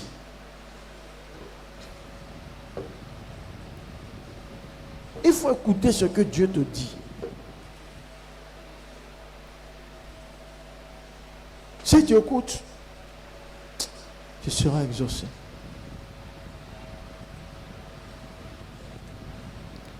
Amen. Ma fille, je t'ai retenu, termine à partir de la désobéissance. Termine. Le même verset. Oui. Car la désobéissance, écoutez, la désobéissance est aussi coupable. Arrête-toi là. La Bible dit que la désobéissance est aussi coupable que la divination. Quel synonyme qu'on peut donner à la divination? L'idolâtrie, oui, un peu, pas trop. La sorcellerie, merci. La sorcellerie. Donc prenons l'expression sorcellerie pour qu'on se comprenne. La désobéissance est aussi coupable que quoi? La sorcellerie. Donc quand tu es dans un département, et puis le département des démons évangélisés, que toi tu restes à la maison pour dormir, Dieu te voit comme un sorcier. Parce que la Bible dit la désobéissance, c'est comme la sorcellerie. Quand on te dit des choses et puis tu fais pas, c'est comme Dieu n'exauce pas les sorciers. Souvent on se dit que ce qu'on fait est innocent, c'est pas grave. Une désobéissance, elle est grave. Il dit que la désobéissance est comme la divination. Et puis pire, il va continuer, oui. Et la résistance ne l'est pas moins que l'idolâtrie et les téraphim. La résistance, c'est quoi la résistance? Je dis qu'à partir d'aujourd'hui, la réunion c'est à 15 heures. Toi tu résistes, tu ne veux pas. Toi tu viens à 16 heures. Mais tout est-il que on ne va pas te mettre en prison, on ne va pas t'attacher. C'est la même fait sa réunion, elle m'énerve, elle parle là, ça ne finit pas. Le reste pour là, il parle, mais ça finit. Il m'énerve. Il a dit 14 heures. Moi, elle est venue à 15 heures, et puis il ne va pas qu'il va me parler. C'est ce comportement qui a te fait souffrir. Il y a des gens qui ont ces pensées-là. La résistance, là, la Bible dit c'est coupable. Tu résistes. On te dit fais chose, tu résistes. Tu es tuteur, tu es tutrice, encadre les âmes, tu n'encadres pas 1 mois, 2 mois. Tu résistes à l'ordre. C'est coupable devant Dieu. Tu ne peux pas faire ça et puis tu jeûnes, Dieu va écouter ton jeûne dans l'année. Tu peux traverser une année comme ça sans qu'une promesse ne se réalise. Parce que la tâche qui t'est confiée là, tu ne fais pas. Tu fais à ta manière. Donc le ciel considère ça comme tu ne fais pas. Fais comme on te demande. C'est dedans qui se trouve l'exaucement. Est-ce que je parle à quelqu'un? Dans la dimension de la désobéissance, il y a ce qu'on appelle la résistance. Il y a des gens qui résistent à leurs responsables, qui résistent à leurs pasteurs. Ils ne sont pas prêts à se soumettre. C'est qu'on dit les résistent, ils ne veulent pas. Pourquoi? Le respo dit, si c'est par exemple la jeunesse, on a un programme de jeunesse, bon, Serge, toi tu vas diriger. Hein? Amos, toi tu vas prêcher. Rappelle-moi ton nom, mon fils. Junior. Attends. Serge dirige. Amos prêche. Moi, il ne fait rien. Il ne fait rien, moi. C'est quel message il va prêcher. Lui, là, quand le quand il sait prêcher. Ça, il dit ça dans son cœur. Et puis le reste, on dit, le programme commence à 19h, lui vient à 21h. Puis il assiste derrière. Quand on dit Amen, mais n'acclame pas, tous les nerfs. C'est une résistance. Pour lui, il est en train de résister à son responsable, mais il résiste à Dieu. Il résiste à Dieu. Et quand tu as ce genre d'attitude, tu n'avances pas. Alléluia. Vous savez, dans la maison de Dieu, où on te met, soit comme un bois de manioc, où on te met là, il faut pousser. Ce qu'on te confie là, il faut faire. Si aujourd'hui, je dis, M. Niedro, laisse la caméra, M. Niedro, tu prêches. Dimanche prochain, même s'il va avoir plusieurs transpirations sur lui, il doit venir prêcher sur la mort de Lazare. Alléluia. Voilà, il va venir. Excusez, c'est M. Niedro, on dit c'est pas le Père. Même s'il a prêché en 2 minutes, il a fait ce qu'on lui a demandé. Alléluia. Il n'a pas résisté. Arrêtez de résister à vos responsables. Arrêtez de résister au Saint-Esprit. Arrêtez, toi on ne te commande pas, toi on ne te parle pas. Quand on parle à toi, tu ne fais pas. Tu fais quand tu veux. Quand tu es content, quand tu n'es pas content, tu es en train de mélanger tes prières toi-même. Tu es en train de mélanger ta spiritualité. Tu es en train de mélanger ta destinée. On ne vit pas comme ça. Chrétien, tu veux réussir ton année 2026, il faut quitter. Le diable va t'avoir sur ce terrain-là. C'est qu'on te dit là, il faut faire. C'est là-dedans que Dieu va t'élever. C'est là-dedans que Dieu va te récompenser. C'est là-dedans que Dieu va te glorifier. Le frère, il n'y avait personne à l'église à cause de vol. Le pasteur dit, je veux quelqu'un pour dormir. Lui-même n'est pas coin pour dormir à l'église. Il n'est pas coin. Le pasteur dit, dors là. Ah, ça la rend, le seul frère. Dimanche, même quand il est fatigué, il est obligé de se lever tôt parce qu'il y a qu'une balai. Le diacre de l'église, riche comme ça, il vient en voiture avec sa famille. Tu vois la voiture du diacre, même tu sais que voilà, il est prêt. La fille aînée du diacre dit qu'elle aime le frère. Les gens l'ont exhorté. Dans toute église, c'est lui dort au temple, elle dit qu'elle l'aime. Le diacre, voyant que le jeune va être son gendre, il ne peut pas le laisser comme ça, donner travail au jeune, changer la dimension du jeune. C'est là que tu vois que c'est pas les gens n'ont pas l'argent que tu penses qu'ils sont vilains.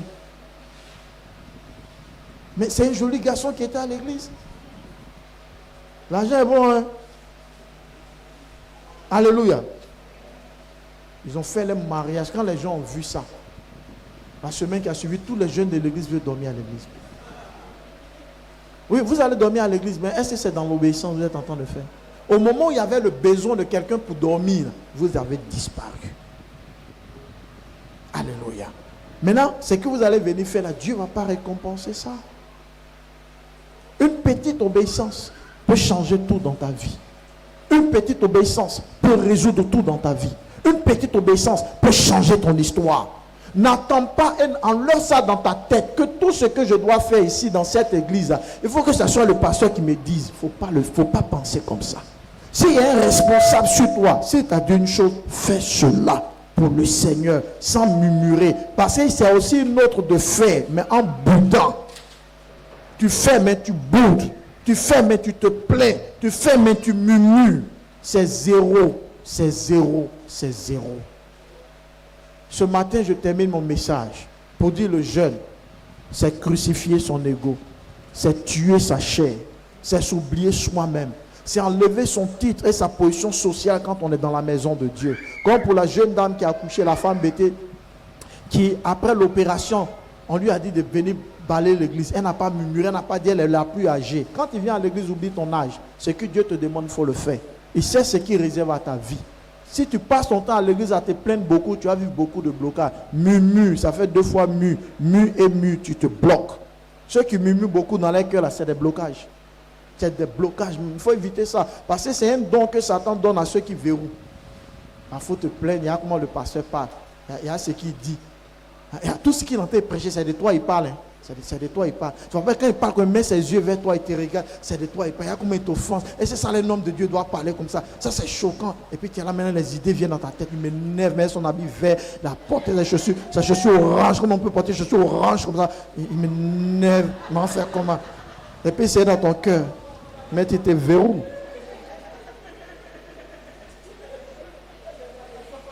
Alléluia.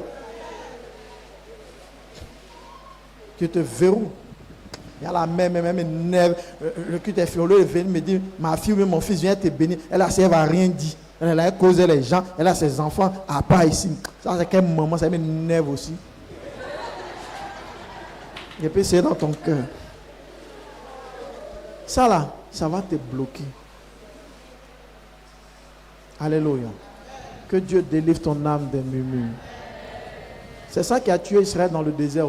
Moïse, c'est plein. Moïse, il n'y a pas à manger. Moïse, passez, prépare pour moi. Maman ne me suit pas. On ne me rend pas visite. Ça là, ça fait mourir au désert. Ça fait mourir au désert. Il y a des gens qui ne parlent pas physiquement. Hein.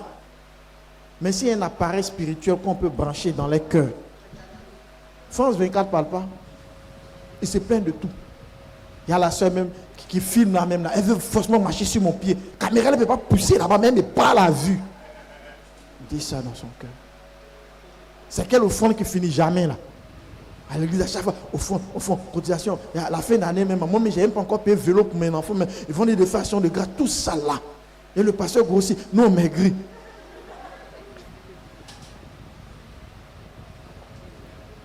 Que Dieu te délivre. Que Dieu te purifie.